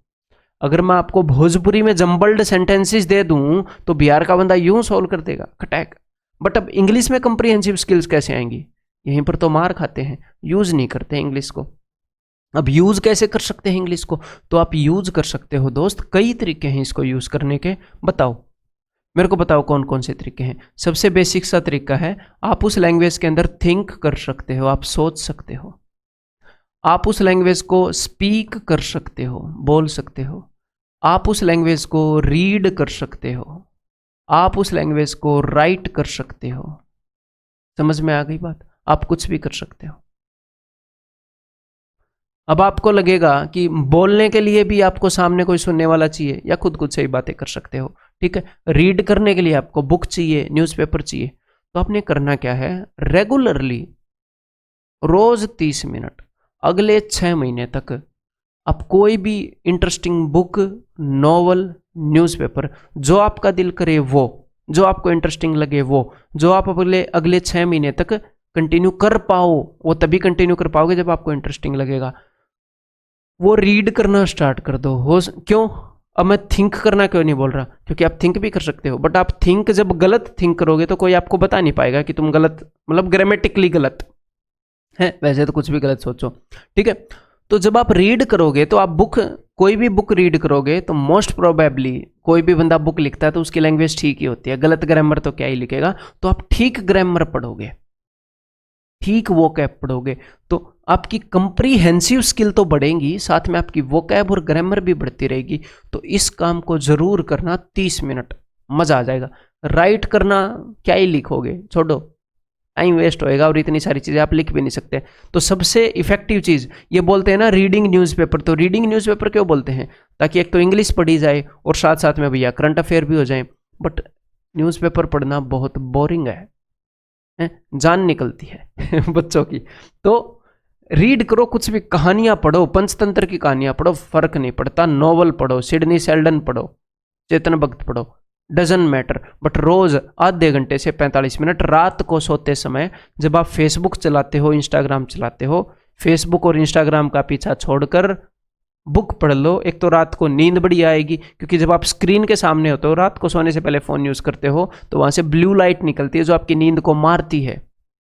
फोन को रखो दूर और एक बुक पकड़ लो, तो ये तीसरा पोर्शन भी कवर हो जाएगा। अब मैं नॉलेज की बात करूंगा, जो मैंने पहले ही बता दिया आपको यहां पर कुछ। तो देखो, अब अगर आपको ग्रामर की नॉलेज चाहिए तो वन बुक, कोई भी एक बढ़िया बुक और उसके मल्टीपल रिवीजन्स, लोग पता नहीं 3-3 इंग्लिश की बुक्स ले आते हैं, आपने ऐसा नहीं करना। कोई भी एक बढ़िया बुक। अब आप बोलोगे सर कौन सी बढ़िया बुक? प्लिंथ टू पैरामाउंट ले आओ नीतू मैम की, या फिर एसपी बख्शी ले आओ इंग्लिश की, objective English by SP Bakshi.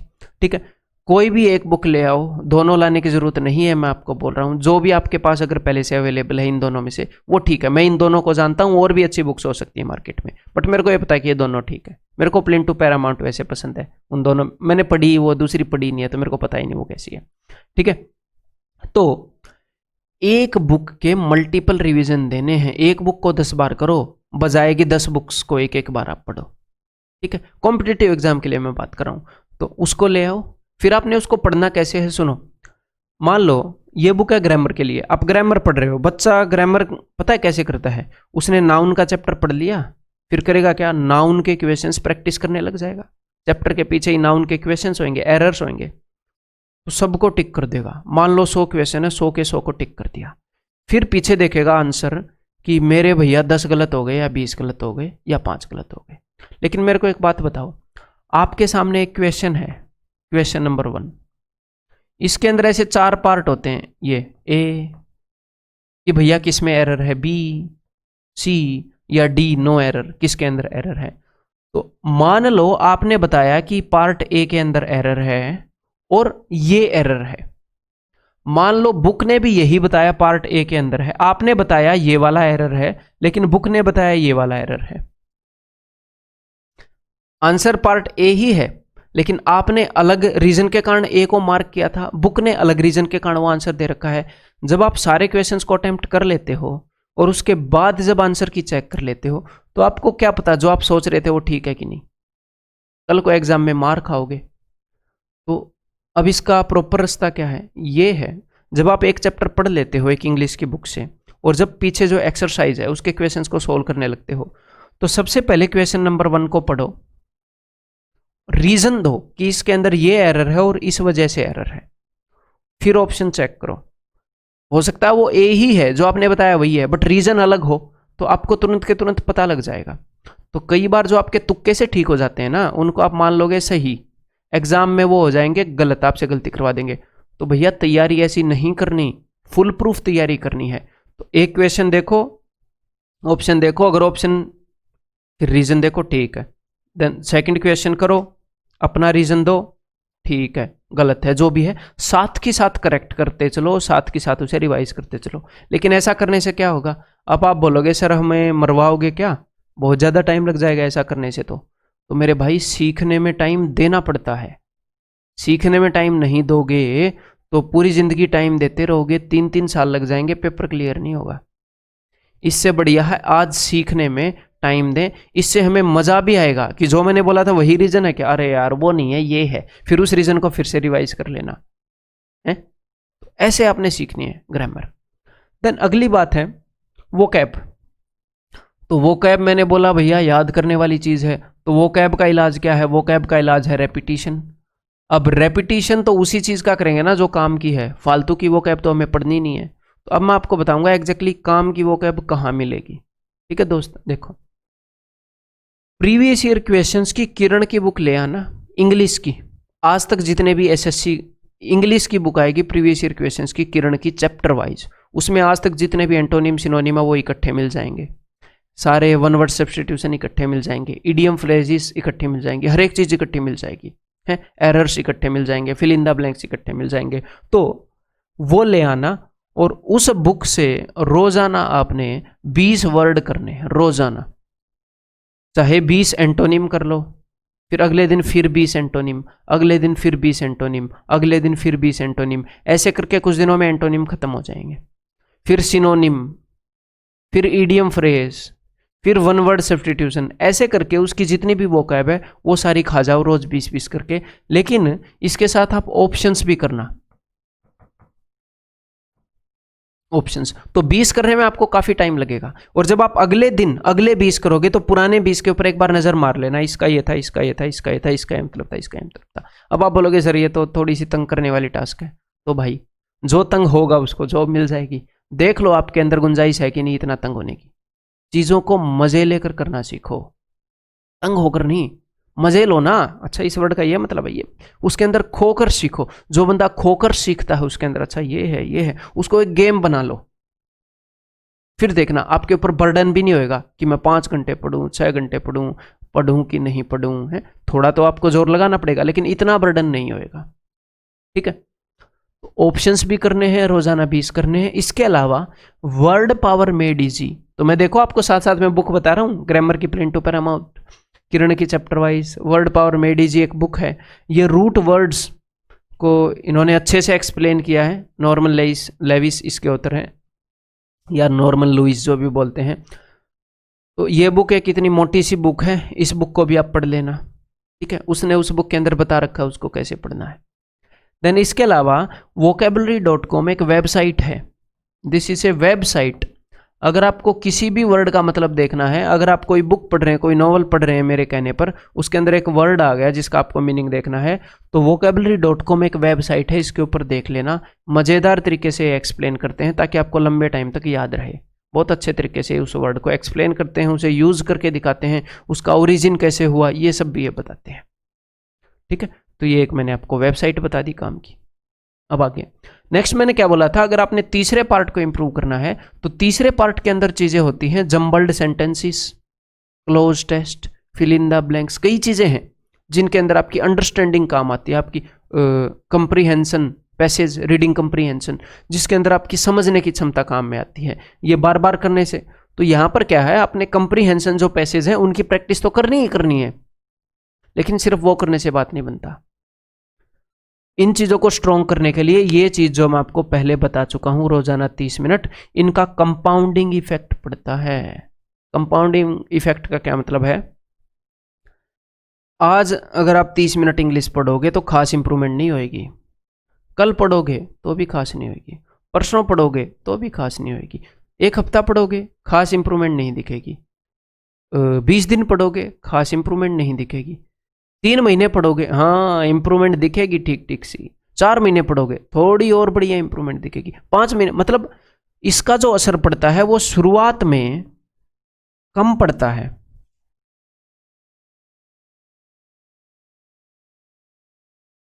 फिर एकदम से शूट करेगा, लो भाई इंग्लिश के नंबर। तो शुरुआत में बंदा सोचेगा अरे इतनी सी इंप्रूवमेंट, महीने लगा दिए 5, इंप्रूवमेंट हुई नहीं। अब वो बोलेगा अरे 6 महीने लगा दिए, ठीक ठाक इंप्रूवमेंट हुई। पर जब उसने लगाए 10 महीने तो 200 में से 200 इंग्लिश में, समझ रहे हो? ये ऐसे ऐसे ऐसे ऐसे बढ़ता है इंग्लिश की अंडरस्टैंडिंग का ग्राफ। तो लोगों के पास पेशेंस ही नहीं होती है कि भैया वहां तक वो जा पाए कि जब उनको जे कर्व मिलेगा ग्रोथ के अंदर। तो ये तो हो गई इंग्लिश की बात। अब हम आगे बढ़ते हैं जी रीजनिंग के ऊपर। देखो तो रीजनिंग का भी आप देखो, रीजनिंग जो है it is a very easy subject, बहुत ही आसान सा सब्जेक्ट है। ठीक है, तो कई लोगों का तो ये लेवल होगा कि एसएससी के लिए अगर उन्हें रीजनिंग पढ़ना है तो उसे कहीं से पढ़ने की ज़रूरत ही ना पड़े। कई लोगों का आईक्यू लेवल इतना भी हो सकता है। हाँ, अगर आपको लग रहा है कि आपको पढ़ने की ज़रूरत है तो या तो आप किसी भी वीडियो कोर्स में एनरोल कर सकते हो, या फिर यूट्यूब के ऊपर भी कई सारे क्लासेस अवेलेबल हैं। ठीक है, वहाँ से आप हेल्प ले सकते हो। मैं यही बोलूँगा अगर आप अफोर्ड कर सकते हैं तो आप, ये नहीं है कि E1 वाले में ही, वो तो आपका दिल करेगा वहाँ पर आप एनरोल करेंगे, बिकॉज आजकल जो ऑनलाइन एजुकेशन है उसका जो फ़ी है वो काफ़ी कम हो गया है। तो इफ़ यू कैन अफोर्ड तो आपको वीडियो कोर्स के लिए जाना चाहिए ताकि सारा झंझट ही खत्म हो जाए, PDF वगैरह सारी आपको वहाँ पर मिल जाए। तो रीजनिंग के लिए आपने सबसे पहले क्या करना है, सबसे पहले आपने देना है मॉक टेस्ट। सबसे पहले अगर आप खुद से तैयारी करना चाह रहे हैं रीजनिंग के तो सबसे पहले आपने मॉक टेस्ट देना है। मॉक टेस्ट देने के बाद आप ये जान जाओगे कि, और आपने एक मॉक टेस्ट नहीं देना, कम से कम 3 मॉक टेस्ट दे लो। मॉक टेस्ट देने के बाद आप ये जान जाओगे कि कौन कौन सी चीज़ें हैं जो आपको आती हैं और कौन कौन सी चीज़ें हैं जो आपको नहीं आती हैं। अगर आपको जो चीज़ें नहीं आती हैं उन चैप्टर्स का नाम लिखकर आप क्या करोगे, आप YouTube के ऊपर सर्च करोगे और वहां से आप कंसेप्ट कर लोगे, आप उस चीज़ को समझ लोगे। फिर आप फिर से मॉक टेस्ट दोगे और जो चीज़ें नहीं आती हैं वो घटती जाएंगी, वो कम होती जाएंगी, क्योंकि आप धीरे धीरे चीज़ें सीख रहे हैं। तो फिर भी जो चीज़ें नहीं आती हैं उनको फिर से आप यूट्यूब से सीखते रहोगे, किसी भी चैनल से सीख लो, जहाँ पर भी आपको मिले, फिर से आप यूट्यूब से सीखते रहोगे। तो धीरे धीरे ये आपने कम करनी है। मैं ऐसा क्यों बोल रहा हूँ, बिकॉज ये ईजी है, धीरे धीरे ईजिली कम हो जाएगा। और जब एक बार आपको ये लगे कि मेरे को सारे कंसेप्ट पता लग गए, सारी चीज़ें मेरी कवर हो गई है, उसके बाद भी ऐसा होएगा कि एग्जाम में एक आधा क्वेश्चन आपका गलत हो गया, 2 क्वेश्चन गलत हो गए, 3 क्वेश्चन गलत हो गए, तो फिर ये मत सोचना कि मुझे चीज़ें नहीं आती, मतलब कि आपकी प्रैक्टिस नहीं है, बस ये है। ठीक है, तो नॉलेज वाला पार्ट रीजनिंग में सबसे इजीली ऐसे कवर हो जाता है। ठीक है, देन उसके बाद रीजनिंग का मामला क्या है, देखो रीजनिंग में एक ऐसा वक्त आएगा जब आपको सारे सब्जेक्ट पता लग जाएंगे।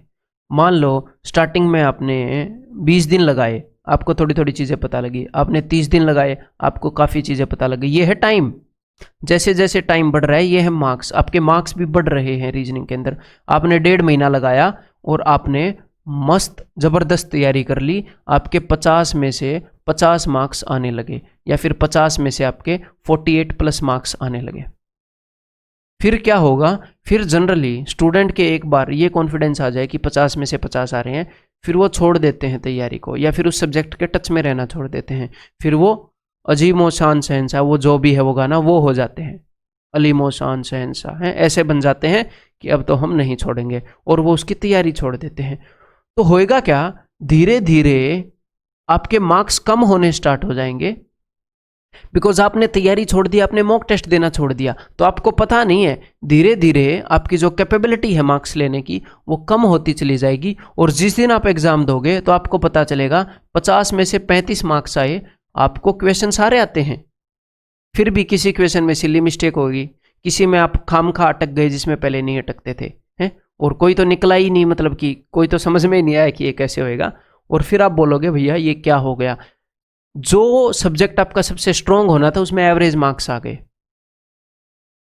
तो नॉलेज लेना बड़ी बात नहीं होगी रीजनिंग में, रीजनिंग के अंदर बड़ी बात होगी कि प्रैक्टिस करके उसको मेंटेन करना। तो जब आपके full out of full marks आने लगे, तो भी अगर आप एक सीरियस कैंडिडेट हो और आप ये चाहते हो कि सिलेक्शन हो, रेगुलरली 25 क्वेश्चंस को एज ए मॉक टेस्ट देते रहो। अब ये आप लाओगे कहाँ से, 25 question? Previous year papers, internet से कहीं से भी डाउनलोड कर लो, अदरवाइज जो इवन कोचिंग सेंटर की ऐप है उस ऐप के ऊपर आपको मोस्ट स्ट्रक्चर्ड वे में मिल जाएंगे प्रीवियस ईयर पेपर्स, अपनी ऐप के ऊपर आपको मिल जाएंगे। ठीक है, वहां पर हम धीरे धीरे सारे अपलोड कर रहे हैं। समझ में आ गई बात? तो 25 क्वेश्चंस रेगुलरली एक दिन में, ऑल्टरनेट डे पर, या हफ्ते में 3 दिन एक छोटा सा मॉक टेस्ट दे लो, आपका आधा पौना घंटा लगेगा रीजनिंग पूरी करने के बाद। बट रीजनिंग फिर से रिवाइज हो जाएगी, फिर से रिवाइज हो जाएगी, तो एक दिन छोड़कर एक दिन यह काम आप कर लो। क्या ही जा रहा है, एक सब्जेक्ट अगर 1 घंटे में रिवाइज हो रहा है, उसके फिर से आप टच में आ रहे हो, और सबसे ज़्यादा स्कोरिंग सब्जेक्ट है। देन नेक्स्ट भैया जनरल अवेयरनेस। तो जनरल अवेयरनेस के बारे में कुछ बातें बतानी ज़रूरी हैं। क्या? ध्यान से सुनो।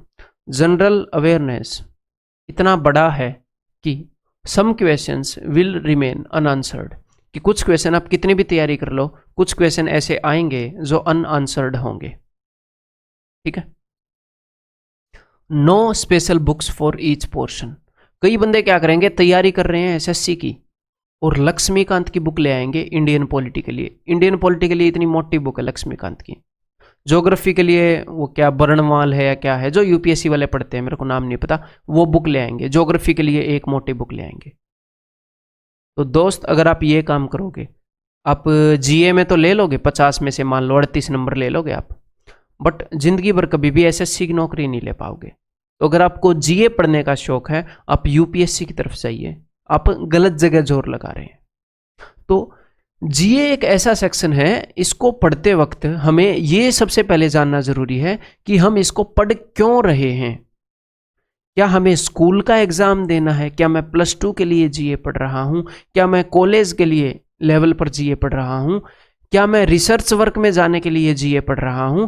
या फिर मैं यूपीएससी के लिए पढ़ रहा हूं? या मैं एसएससी के लिए पढ़ रहा हूं? जब आपको ये गोल क्लियर होएगा कि मैं किस चीज के लिए जीए पढ़ रहा हूं, उसके बाद आपको पता चलेगा कि ऐसे पढ़नी चाहिए। सिर्फ जीए पढ़ने से काम नहीं चलेगा, नहीं तो इतना टाइम ये आपका खा जाएगा, जिंदगी छोटी पड़ जाएगी। ठीक है, अब बातें क्लियर हो गई होंगी। अब एक छोटी सी बात और, फिर बताऊंगा मैं इसकी स्ट्रेटजी।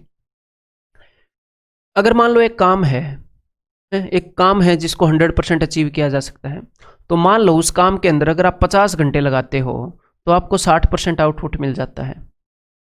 जब आप उस काम के अंदर 100 घंटे लगाते हो तो आपको 80% अचीवमेंट मिल जाती है। और जब आप 500 घंटे लगाते हो तो 95% अचीवमेंट मिलती है। तो यहां पर जंप देखो जरा, 5 गुना जोर लगाना पड़ गया, 400 घंटे एक्स्ट्रा लगाने पड़ गए हैं सिर्फ इन 15% मार्क्स के लिए। लेकिन 400 घंटे के अंदर पूरा सिलेबस कवर हो सकता है मान लो, है बाकी सारे सब्जेक्ट्स का। तो कहां पर फायदा होएगा, इनमें से कौन सा ऑप्शन वाइज होएगा? हमें टॉपर बनना है तो हमें ठीक ठाक मार्क्स लेने पड़ेंगे। मैं यहां पर यह नहीं बोल रहा कि आपके 80% मार्क्स आ जाएंगे, उससे कंपेयर मत करना, जस्ट एक एग्जाम्पल लिया है।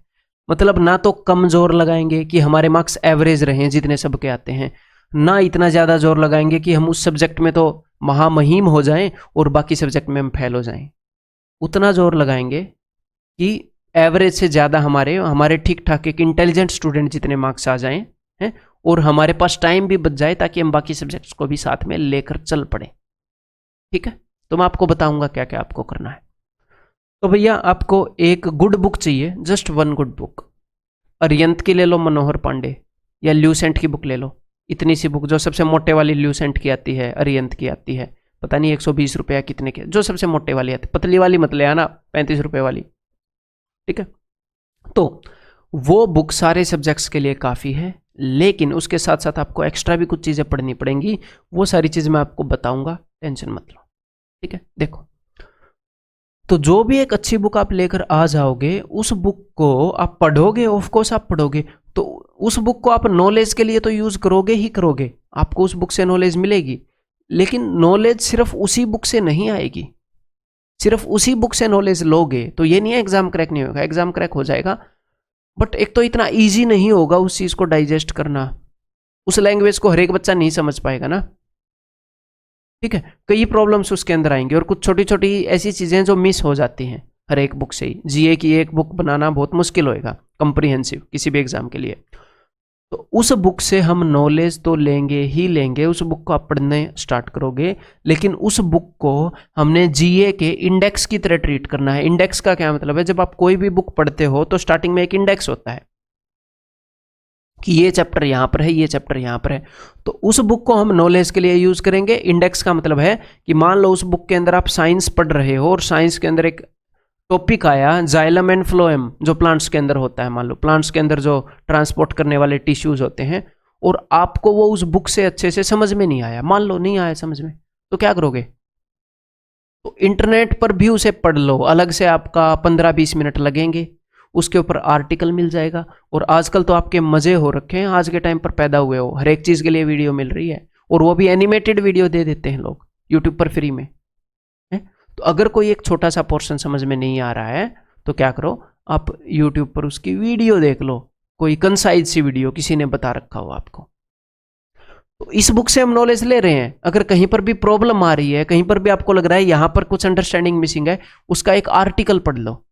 अब आर्टिकल का क्या मतलब होता है कि भैया यूट्यूब के ऊपर कोई भी आपको पेज मिल जाएगा, तो आर्टिकल कौन सी वेबसाइट के पढ़ने हैं? मेरे को पर्सनली एक वेबसाइट पसंद है, जीके टुडे, उसके आर्टिकल्स काफ़ी अच्छे हैं। अगर उन्होंने उस टॉपिक के ऐसे लिख दो xylem and phloem GK today, अगर उन्होंने इसके ऊपर लिख रखा होगा तो आपको मिल जाएगा अंडरस्टैंडिंग। ठीक है, या फिर बायोलॉजी के लिए एक यूट्यूब चैनल है किड्स हेल्थ। किड्स हेल्थ हर एक चीज़ की एनिमेशन करके दिखाता है, बहुत सारी चीज़ों की एनिमेशन करके दिखाई है कि हमारा इंडोक्राइन सिस्टम, जो ग्लैंड्स होते हैं हमारे, जो ग्रंथियाँ होती हैं, वो कैसे, ग्लैंड्स को ग्रंथि बोलते हैं क्या? मैं हूँ तो इंग्लिश मीडियम का स्टूडेंट, चलो जो भी है, तो जो भी हमारा इंडोक्राइन सिस्टम होता है, ग्लैंड्स होते हैं हमारे, वो कैसे काम करते हैं, हमारा हार्ट कैसे काम करता है, हमारी स्किन कैसे काम करती है, ये सब इन्होंने एनिमेशन करके बताया हुआ है। तो इस यूट्यूब चैनल के ऊपर भी आप जा सकते हो। ठीक है, तो इस बुक को हम नॉलेज के लिए यूज़ करेंगे, इंडेक्स के लिए। इसके अलावा ये बुक पढ़ने से पहले भी आप कुछ काम कर सकते हो ताकि ये बुक आपको अच्छे से समझ में आए, वो मैं आपको बता देता हूँ। देखो, अगर आपको इंडियन पॉलिटी समझनी है, ये बहुत सारे टॉपिक्स हैं अपनी जीए के अंदर। इंडियन पॉलिटी के लिए सबसे पहले आप क्या करो, E1 कोचिंग सेंटर के ऊपर मैंने खुद ने बहुत सारी वीडियोस बना रखी हैं इंडियन पॉलिटी के ऊपर। ऐसा हो ही नहीं सकता कि आपको इंडियन पॉलिटी समझ में ना आए। ठीक है, Indian polity by E1 coaching centre ऐसे लिख लेना, आ जाएगी वहां पर। ठीक है, तो वहां से सारी की सारी वीडियोस देखो। ये मैंने क्या बोला है आपको, ये मैंने आपको बोला है प्री बुक मैक्सिमम चीजें यहां पर बुक पढ़ने से पहले की हैं, जो ल्यूसेंट बुक है उससे पहले। ठीक है, पॉलिटी हो गई। उसके बाद आप क्या करोगे, उसके बाद आप वो बुक पढ़ोगे, वहां से आप नोट्स बना लोगे। कोई भी चीज समझ में नहीं आएगी तो इंटरनेट पर किसी भी यूट्यूब वीडियो या आर्टिकल में देख लोगे। खत्म इंडियन पॉलिटी, समझ रहे हो, खत्म। हाँ, उसके अलावा अगर आपने आगे भी करना है तो एक ही काम है, आगे भी करना है तो क्या करोगे, previous year questions chapter wise ले आओ। फिर भी अगर आपकी भूख नहीं मरती, और वहां से एमसीक्यूज करते रहो। ठीक है, वहां से एमसीक्यूज मल्टीपल चॉइस क्वेश्चंस जो पहले पूछे गए हैं, वहां पर आपको एक्सप्लेनेशन भी मिल जाएगी और वो आप करते रहो। ठीक है, देन अगर आपको ज्योग्राफी पढ़नी है तो बुक से पहले आप छठी, सातवीं और नौवीं, आठवीं मैंने मिस कर दिया। जो बुक्स मेरे को अच्छी लगी ना वो मैं आपको बता रहा हूँ, और ये सारी चीजें मैं पर्सनली फॉलो कर चुका हूँ। एक बार मैं इनके थ्रू, एक या दो बार इनके थ्रू मैं जा चुका हूँ। सुनी सुनाई बातें मैं नहीं बता रहा आपको। ठीक है, ये 100% इफेक्टिव होंगी। तो छठी, सातवीं, नौवीं की NCERT और साथ में एटलस लेकर पढ़ो। ज्योग्राफी जब भी पढ़ो, ज्योग्राफी के बारे में अगर कोई भी कुछ भी बताए कि भाई मलाक्का स्ट्रेट यहाँ पर है, जो स्ट्रेट ऑफ जिब्राल्टर यहाँ पर है, तो वो एटलस के साथ आप देखो कि अच्छा ये यहाँ पर है। ठीक है, उसके बाद वो बुक पढ़ो।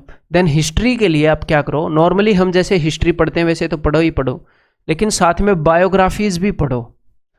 जैसे मान लो अपनी जो मॉडर्न हिस्ट्री है उसके अंदर जो अपना ये आज़ादी के लिए जो युद्ध हुआ है उसके अंदर भैया तात्या टोपे, वो तात्या टोपे तो पहले हो गए ना, जो 1857 की क्रांति है उसमें, और उसके बाद जो अपने बाद में कोई भी दादा भाई नारोजी हो गया, महात्मा गांधी हो गए, भगत सिंह हो गए, जो भी हैं, खुदीराम बोस हो गए, जो भी हैं। अगर आप जब मॉडर्न हिस्ट्री पढ़ रहे हो साथ साथ में उन बंदों के बारे में जानोगे, ऐसे लिख दो भगत सिंह बायोग्राफी। भगत सिंह के बारे में तो सब जानते हैं, इसलिए मैं बाकी बंदों का नाम लेना चाह रहा था। ठीक है, तो जब आप बायोग्राफीज पढ़ोगे तो आपको ये समझ में आएगा इस बंदे ने ये काम क्यों किया, ये तब पैदा हुआ, ये तब इसने स्कूलिंग ली। तो क्या है कि जो मॉडर्न हिस्ट्री है उसके पढ़ने का मजा बढ़ जाता है। एक बार मजा बढ़ जाता है तो वो चीजें याद भी रहती हैं लंबे टाइम तक। ठीक है, तो बायोग्राफीज के बारे में पढ़ो। अगर जो एक ट्रेन के अंदर डकैती भी हुई थी अपनी, अभी काकोरी, पता नहीं काकोरी में हुई थी या जहां पर भी हुई थी, मैं तो मैथ्स का टीचर हूं ना, तो इवेंट्स के बारे में पढ़ो कि जलियांवाला बाग मैसेकर के बारे में अलग से पढ़ लो। बुक के अंदर तो पढ़ ही रहे हैं, बट इंटरनेट पर उसके बारे में आर्टिकल देख लो, या फिर Jallianwala Bagh massacre GK today, Jallianwala Bagh massacre YouTube पर देख लो। तो क्या है कि बुक तो पढ़ ही रहे हो, उसके बारे में आपको एडिशनल इंफॉर्मेशन मिलेगी, तो आपके दिमाग में एज ए स्टोरी वो चीज़ें छपेंगी, चीज़ें और क्लियरली समझ में आएंगी, इंटरेस्ट बनेगा और ज़्यादा टाइम तक याद रहेंगी। ठीक है, और हिस्ट्री के अंदर खास करके चीज़ों को टाइमलाइन के ऊपर बनाकर रखो। ठीक है, 1935 में ये हुआ, 36 में ये हुआ, ऐसे नोट्स बनाकर रखो, टाइमलाइन के एक नोट्स। 37 में ये और ये हुआ, 1908 में ये हुआ, ऐसे। क्लियर है?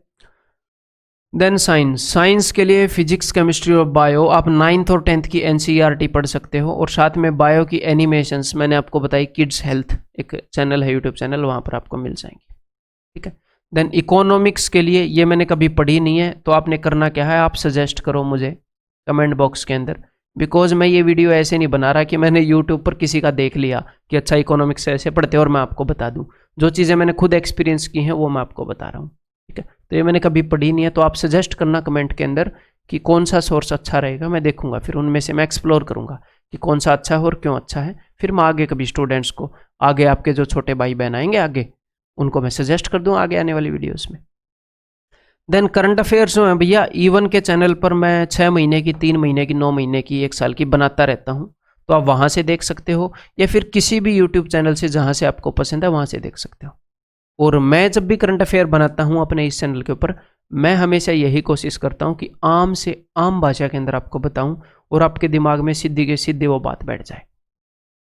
हाँ, जब हम करंट अफेयर्स पढ़ते हैं तो बहुत ज़्यादा खतरा रहता है कि बच्चे करंट न्यूज़ ना पढ़ रहे हों। देखो, करंट अफेयर होते हैं कुछ इंपॉर्टेंट मुद्दे जो आज भी अपने देश के लिए, अपने समाज के लिए इंपॉर्टेंट हैं, 3 महीने बाद भी इंपॉर्टेंट रहेंगे, 6 महीने बाद भी इंपॉर्टेंट रहेंगे। अगर कोई लिटरली इंपॉर्टेंट मुद्दा है तो जो ओवर टाइम जिसकी इंपॉर्टेंस गायब नहीं होएगी, जिसका एक महत्वपूर्ण स्थान रहेगा, उसी की डेट, टाइम, उसी की चीज़ें पूछी जाती हैं। यह नहीं है पड़ोस में ट्रक पलट दिया वो एसएससी के एग्जाम में आएगा। ये एग्जाम्पल एक्सट्रीम हो गया ट्रक पलटने वाला, बट मैं आपको समझा रहा हूं। कई बार चीजें आपको पता नहीं होती हैं कि कौन सी करंट न्यूज है और कौन सी करंट अफेयर्स है। न्यूज आपके एग्जाम में नहीं आती है, करंट अफेयर्स, इंपॉर्टेंट अफेयर्स आते हैं जो अपने देश के लिए, अपने समाज के लिए, अपनी दुनिया के लिए जो आज भी इंपॉर्टेंट है, 6 महीने बाद भी जो इंपॉर्टेंट रहेंगे। तो ऐसे बचना, ठीक है। और रोज के 10 इंपॉर्टेंट इवेंट होते नहीं है, पता है आपको, तो इसलिए रोज की 10 करंट अफेयर्स की न्यूज आती नहीं है जो आपके एग्जाम में आएगी। तो इसलिए मंथली करंट अफेयर्स पढ़ा करो, ठीक है, आपका टाइम भी बचेगा। देन नेक्स्ट मैं आपको बताने वाला हूं दोस्त कुछ इंपॉर्टेंट पॉइंट्स, कुछ इंपॉर्टेंट टिप्स जो कि बहुत ज़्यादा ज़रूरी हैं, बहुत ही ज़्यादा ज़रूरी हैं। जो मैंने आपको तैयारी के सारे तरीके बताए, अब आप कहीं भटक ना जाओ, कुछ गलत स्टेप ना ले लो या कुछ ठीक काम को छोड़ ना दो, इसलिए एंड में इंपॉर्टेंट टिप्स मैंने यहाँ पर इंक्लूड किया है। तो अब ध्यान से सुनो। सबसे पहली बात, एक्यूरेसी। अब एक्यूरेसी की ज़रूरत कहाँ पर पड़ती है? एक्यूरेसी की ज़रूरत पड़ती है दोस्त मैथ या फिर क्वांट के अंदर और रीजनिंग के अंदर है। अब आप बोलोगे सर इंग्लिश और जीके का क्या?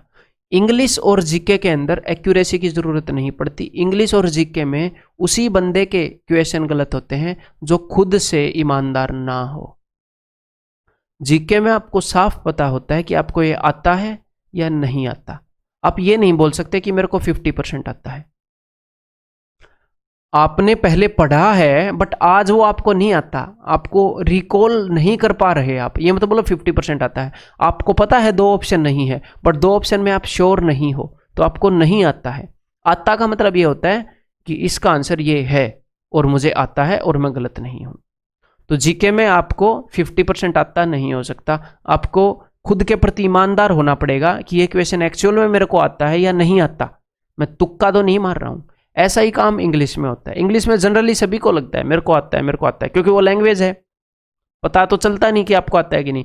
तो आपको 100% अपने प्रति ईमानदार होना पड़ेगा कि सीरियसली आता है या नहीं आता है।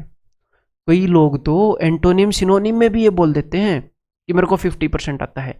मेरे को एक बात बताओ, आपको फेरागो का मतलब या तो पता है या नहीं पता है, ये का क्या मतलब कि मेरे को शायद ये मतलब है?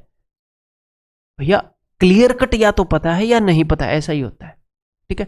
तो इंग्लिश और जीके के अंदर खुद के प्रति ईमानदार रहना कि कहीं आप तुक्का तो नहीं मार रहे हैं, क्योंकि जो आपको आता है उसको टिक करो, जो नहीं आता उसे छोड़ दो। नेगेटिव मार्किंग है 1/4। हाँ, अब एक्यूरेसी हमें चाहिए होगी क्वांट और रीजनिंग के अंदर। जो हमें आता है वो भी चीजें गलत हो जाती हैं। आपको क्वांट का क्वेश्चन आता है बट कोई सिली मिस्टेक हो गई, हम ये नहीं कह सकते कि आपको नहीं आता, आपको आता था, ठीक है। कुछ कैलकुलेशन में गलती हो गई या कहीं पर भी गलती हो गई। तो एक्यूरेसी क्वांट और रीजनिंग में कैसे बढ़ाएं ये मैं आपको अभी बता देता हूं। तो भैया एक्यूरेसी आपकी बढ़ेगी, एक तो आपको करना पड़ेगा, मैं एग्जैक्ट वो चीजें बताना चाह रहा हूं जो डायरेक्ट आपकी एक्यूरेसी को इंपैक्ट करेंगी। कंसेप्चुअल क्लैरिटी आप इसको बोल सकते हैं कि आपको कंसेप्ट बहुत अच्छे से समझ में आना चाहिए। अगर आपके कंसेप्ट में ही गड़बड़ है, आपने कंसेप्ट ही ऐसी जगह से सीखा है कि आपको बिल्कुल क्लियर नहीं है, तो आप गलत जगह पर गलत कंसेप्ट लगा दोगे और आपका आंसर गलत आ जाएगा। तो सबसे पहली चीज़ ये, अगर आपको कंसेप्ट आते हैं उसके बाद आपको चाहिए कामनेस। और मैं हर एक चीज़ के बारे में डिटेल में बात करूंगा ताकि आपको एक्चुअल में ये वीडियो देखने का फ़ायदा हो। यहाँ तक देख रहे हो तो आगे भी देखते रहना, काफ़ी फ़ायदा आपको होने वाला है। तो कंसेप्चुअल क्लैरिटी का मतलब है कि आपको कंसेप्ट्स बिल्कुल क्लियर हैं कि नहीं, कहाँ पर कौन सा कंसेप्ट लगेगा, कहाँ पर कौन सा नहीं लगेगा। तो ये तो नॉलेज वाली बात है, जहाँ से आपने नॉलेज ली उसके ऊपर डिपेंड करता है। अगली बात है कामनेस। मैथ के अंदर कई बार ऐसा क्वेश्चन होता है, बहुत बढ़िया एग्जांपल है, मान लो बोर्ड मास का क्वेश्चन है सिंप्लीफिकेशन का, 3 × 4 डिवाइडेड बाई 7, इस टाइप के जो क्वेश्चन होते हैं, तो बताओ वो क्वेश्चन किसे नहीं आते? जिसने ग्रेजुएशन कर रखी है सबको आते हैं वो क्वेश्चन। जी हाँ, सबको आते हैं, बट फिर भी कुछ लोग उस क्वेश्चन को गलत कर देंगे। कुछ क्वेश्चन पहली बार में ही ठीक कर देंगे कुछ लोग, कुछ दूसरी बार में, कुछ तीसरी बार में ठीक करेंगे। ऐसा क्यों होता है? इस चीज के कारण। वो क्वेश्चन आते सबको हैं, उसके अंदर कैलकुलेशन भी इतनी ज्यादा नहीं है, बट कामनेस। सिंप्लीफिकेशन का क्वेश्चन है, मुझे पता है बोर्ड मास लगेगा, मुझे आता है, मैंने जल्दबाजी में किया तो वो ठीक नहीं हुआ, क्योंकि क्वेश्चन करने का था एक्चुअल में 25 सेकंड में, मैंने किया उसे 20 सेकंड में, वो गलत हो जाएगा, जल्दबाजी में मैंने किया। एक दूसरे बच्चे ने उसे 30 सेकंड में ही कर दिया, 25 की बजाय उसने 30 लिए, एग्जाम में काम होकर शांति से किया, बट उसने पहली बार में ठीक कर दिया। मैंने 3 ट्राई ली तब उसको ठीक किया, तो मेरे को नुकसान हुआ कि नहीं? क्वेश्चन आता मुझे भी था, क्वेश्चन आता उसे भी था, तो मैंने अपनी एक्यूरेसी क्यों खोई? मेरे अंदर कामनेस नहीं थी, मेरे अंदर हड़बड़ाहट थी। अब ये हड़बड़ाहट आती कहाँ से है? ये हड़बड़ाहट आती है जब टीचर्स आपको ये बोलते हैं कि कट थ्रोट कंपटीशन है, गला काट कंपटीशन है। अगर आप किसी क्वेश्चन को 10 सेकंड में नहीं करेंगे तो आपका पड़ोसी उसको 8 सेकंड में कर देगा और वो आपसे जीत जाएगा। मैं आपको एक बात बताना चाह रहा हूं, आपका कंपटीशन आपके पड़ोसी से बिल्कुल भी नहीं है। क्यों नहीं है आपके पड़ोसी से आपका कंपटीशन? भैया आपका पड़ोसी कल को 5 घंटे पढ़ेगा, परसों 8 पढ़ेगा, तरसों पता नहीं 3 पढ़ेगा, कितना पढ़ेगा, आप उसके हिसाब से चलोगे? नहीं। आपका कंपटीशन, आपको जो 6-7 रिलेवेंट बुक्स मैंने बताई हैं, आपका उन बुक्स के साथ कैसा तालमेल है, उससे है आपका कंपटीशन। अगर आपने उन बुक्स को रगड़ दिया, बिल्कुल उस सिलेबस को बिल्कुल रगड़ दिया, पड़ोसी भले ही 24 में से 24 घंटा पढ़ ले, आपको सिलेक्शन से कोई नहीं रोक सकता। तो आपका कंपटीशन है कि आप उन बुक्स को अच्छे से समझ पाएंगे कि नहीं, और उनको कितनी बार आप रिपीट करेंगे, एग्जैक्टली इतना ही है। आपको भले ही दुनियादारी की नॉलेज ना हो, अगर मैं आपको एक कमरे के अंदर रोक दूं और आपको 7-8 बुक दे दूं कि भैया आपका खाना यहाँ पर आता रहेगा, ये आपका बाथरूम है, यहाँ पर नहाना है, नित्य कर्म करना, रोज के फ्रेश होना, ब्रश करना, आपने बस इन बुक्स को पढ़ना है, दुनियादारी को भूल जाओ, 6 महीने के बाद आप निकलो, आपको टॉपर बनने से कोई नहीं रोक सकता। तो बताओ कंपटीशन कहाँ है? तो कंपटीशन पड़ोसी से नहीं हुआ, कंपटीशन हुआ कि उन बुक्स को कितने अच्छे से पढ़ा और उनको कितनी बार रिपीट किया। तो अगर उस सोच के साथ तैयारी करोगे तो दिल में रहेगी कामनेस, मैं अपने सिलेबस को कवर कर रहा हूं, मुझे दुनिया से कुछ लेना देना नहीं। लेकिन अगर ऐसे पढ़ोगे, मेरा दोस्त 4 घंटे पढ़ रहा है, मैं आज 5 घंटे पढ़ूंगा, तो डरे रहोगे, पता नहीं बाकी लोग तो पता नहीं इसको कितने सेकंड में कर देंगे इस क्वेश्चन को। तो कभी भी सीखते हो तो तसल्ली से सीखो, कभी भी स्टॉप वॉच लगाकर किसी भी क्वेश्चन को मत करो कि स्टॉप वॉच लगा दी 35 सेकंड में करने की कोशिश कर रहा हूं। हड़बड़ाहट में परफॉर्मेंस नहीं होती। जो परफॉर्मेंस है वो पर क्वेश्चन नहीं आती एग्जाम में कि हर एक क्वेश्चन को 25 सेकंड में किया, नहीं, कुछ क्वेश्चन ज्यादा टाइम में होंगे, कुछ कम में होंगे, ओवरऑल परफॉर्मेंस देनी है हमने। अगर एक आधे क्वेश्चन में हम लेट भी हो गए तो फर्क नहीं पड़ता, अगर अच्छी तैयारी कर रखी है? सारे क्वेश्चंस को सूड के रख देंगे, अच्छी तैयारी कर रखी है तो। एक आधे क्वेश्चन में लेट हो गए तो डजंट मैटर। तो आपको दिल में कामनेस चाहिए, खुद के ऊपर कॉन्फिडेंस चाहिए। तो वो कॉन्फिडेंस कैसे आएगा? जब आप अपनी किताबों को खींच के लोगे, जब अपने सिलेबस को रगड़ दोगे, पूरी तरह पीस दोगे उसे, ठीक है? तो वहां से तो कभी भी हड़बड़ाहट में एग्जाम में क्वेश्चन सोल्व नहीं करने, एक्यूरेसी चली जाएगी। घर पर आकर देखोगे जो क्वेश्चन आपको आते थे वो भी नहीं हुए आपसे। नेक्स्ट है स्पीड। तो स्पीड बनती है मेरे दोस्त सबसे पहले तो प्रैक्टिस से। अब ये बात तो आपको पता ही थी, तो मैंने फिर बता दी क्योंकि ये सत्य है। तो एक तो बार बार प्रैक्टिस से इन चीजों के अंदर आपकी स्पीड बनेगी। है इंग्लिश के अंदर भी स्पीड बनती है, स्पीड इंग्लिश, रीजनिंग और क्वांट। जीके के अंदर स्पीड नहीं बनती। जो आप रिवाइज करोगे तो आपको चीज जल्दी से याद आ जाएगी, नहीं तो याद आने के लिए कोई स्पीड नहीं चाहिए, विद इन सेकेंड्स चीज याद आती है। इन तीनों चीजों के अंदर स्पीड बनती है, एक तो प्रैक्टिस से और ऊपर से बनती है मेंटल सॉल्विंग से। जब आप चीजों को मेंटली सॉल्व करते हैं, क्वांट के क्वेश्चन में जब आप पेन का यूज कम करेंगे तो आपकी स्पीड बाय डिफॉल्ट बढ़ने लगेगी। तो ये तो आपको ही पता था, हो सकता है ये आपको ना पता हो। मैं बोल रहा हूँ बाय डिफॉल्ट जब आप रीजनिंग और मैथ के क्वेश्चन को बिना लिखे सोल्व करोगे आपकी स्पीड बढ़ने लगेगी। इंग्लिश में तो कुछ सोल्व करने जैसा होता नहीं है, तो आप बिना लिखे ही करते हो है। हाँ, बट स्पीड इंग्लिश में कैसे बढ़ती है, जब हम बार बार चीज़ों को रिवाइज कर लेते हैं, बहुत सारी प्रैक्टिस कर लेते हैं है? तो स्पीड बढ़ाने के एग्जैक्ट तरीके ये हैं। नेक्स्ट है बेस्ट रिवीजन टेक्निक। अब मैं आपको हर एक सब्जेक्ट वाइज बताऊंगा बेस्ट रिवीजन टेक्निक। तो यहां पर मैं लिखूंगा सब्जेक्ट और यहां पर मैं लिखूंगा भैया टेक्निक मेथड। तो ध्यान से देखो, जो क्वांट है, जो मैथ है, उसकी बेस्ट रिवीजन टेक्निक है कि आप QRPs बनाओ। QRP मैंने अपने कोर्स के अंदर भी बच्चों को दे रखे हैं, quick revision points. Quick revision points का क्या मतलब है कि इसी की जगह मैं यहीं पर लिख देता हूं कंसेप्ट नोट्स। जो भी आपके कंसेप्ट्स हैं, जैसे परसेंटेज है, परसेंटेज के अंदर ये 5 कंसेप्ट्स हैं।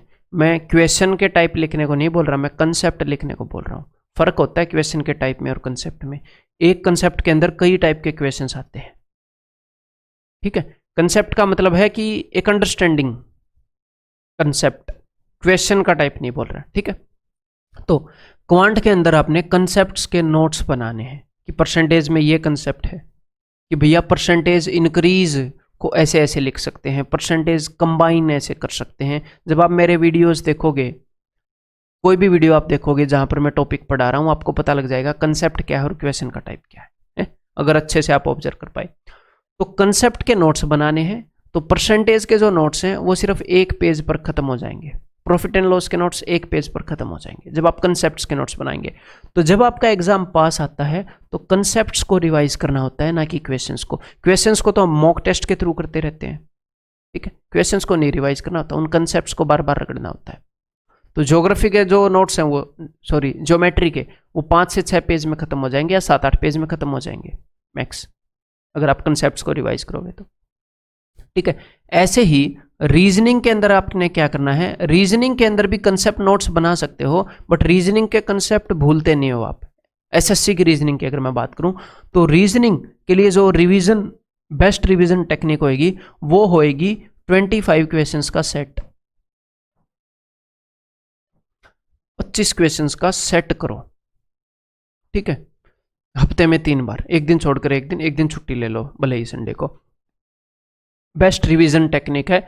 रीजनिंग एक ऐसी चीज है जो बीच में छोड़ी नहीं जा सकती, नहीं तो मार्क्स घटने स्टार्ट हो जाएंगे, ठीक है। तो इसका तो रिवीजन चलता रहेगा बाकी 3 सब्जेक्ट्स की तैयारी के साथ साथ। अब बात रही इंग्लिश की, तो इंग्लिश के लिए भी आप नोट्स बना सकते हो दोस्त। सब लोग अपने अपने तरीके से नोट्स बनाते हैं। नोट्स बना सकते हो, बुक के अंदर हाईलाइट कर सकते हो, जो भी आपका दिल करे वो आप कर सकते हो, ठीक है। तो इंग्लिश को उन नोट्स के थ्रू हम रिवाइज करेंगे, ठीक है। पूरी बुक पढ़ने की जरूरत नहीं है, या फिर पूरी बुक को एक सरसरी निगाह दे सकते हो। इंग्लिश की ग्रामर के लिए, ग्रामर की बात कराऊं, बिकॉज ग्रामर ये भी नहीं है कि बहुत ज़्यादा होती है, एक सरसरी निगाह बार बार मार सकते हो आप। एक बार इंग्लिश पूरी होगी तो 2 हफ्ते में एक बार फिर से खींच सकते हो, एक दिन में पूरी खींची जा सकती है जो नोट्स हैं वो, ठीक है। जो वोकैब है इंग्लिश की, उसके लिए नोट्स नहीं, उसके लिए आपको वही वर्ड्स बार बार करने पड़ेंगे, चाहे आपने नोटबुक में लिखे हो या आप किसी बुक से कर रहे हैं।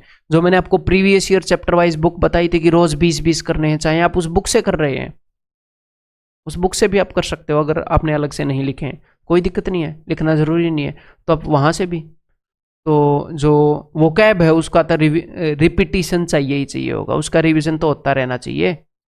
लास्ट मंथ का, फर्स्ट मंथ का उसका प्लान अलग नहीं है, वो तो चलती रहेगी वो कैब तो, ठीक है। जो कंप्रीहेंशन है वो मैंने बताया था वो चलता रहेगा, ठीक है भैया, स्टार्टिंग से लेकर एंड तक। वो तो रोज का आपको 30 मिनट 45 मिनट कुछ ना कुछ पढ़ते रहोगे तो इंप्रूवमेंट होगी।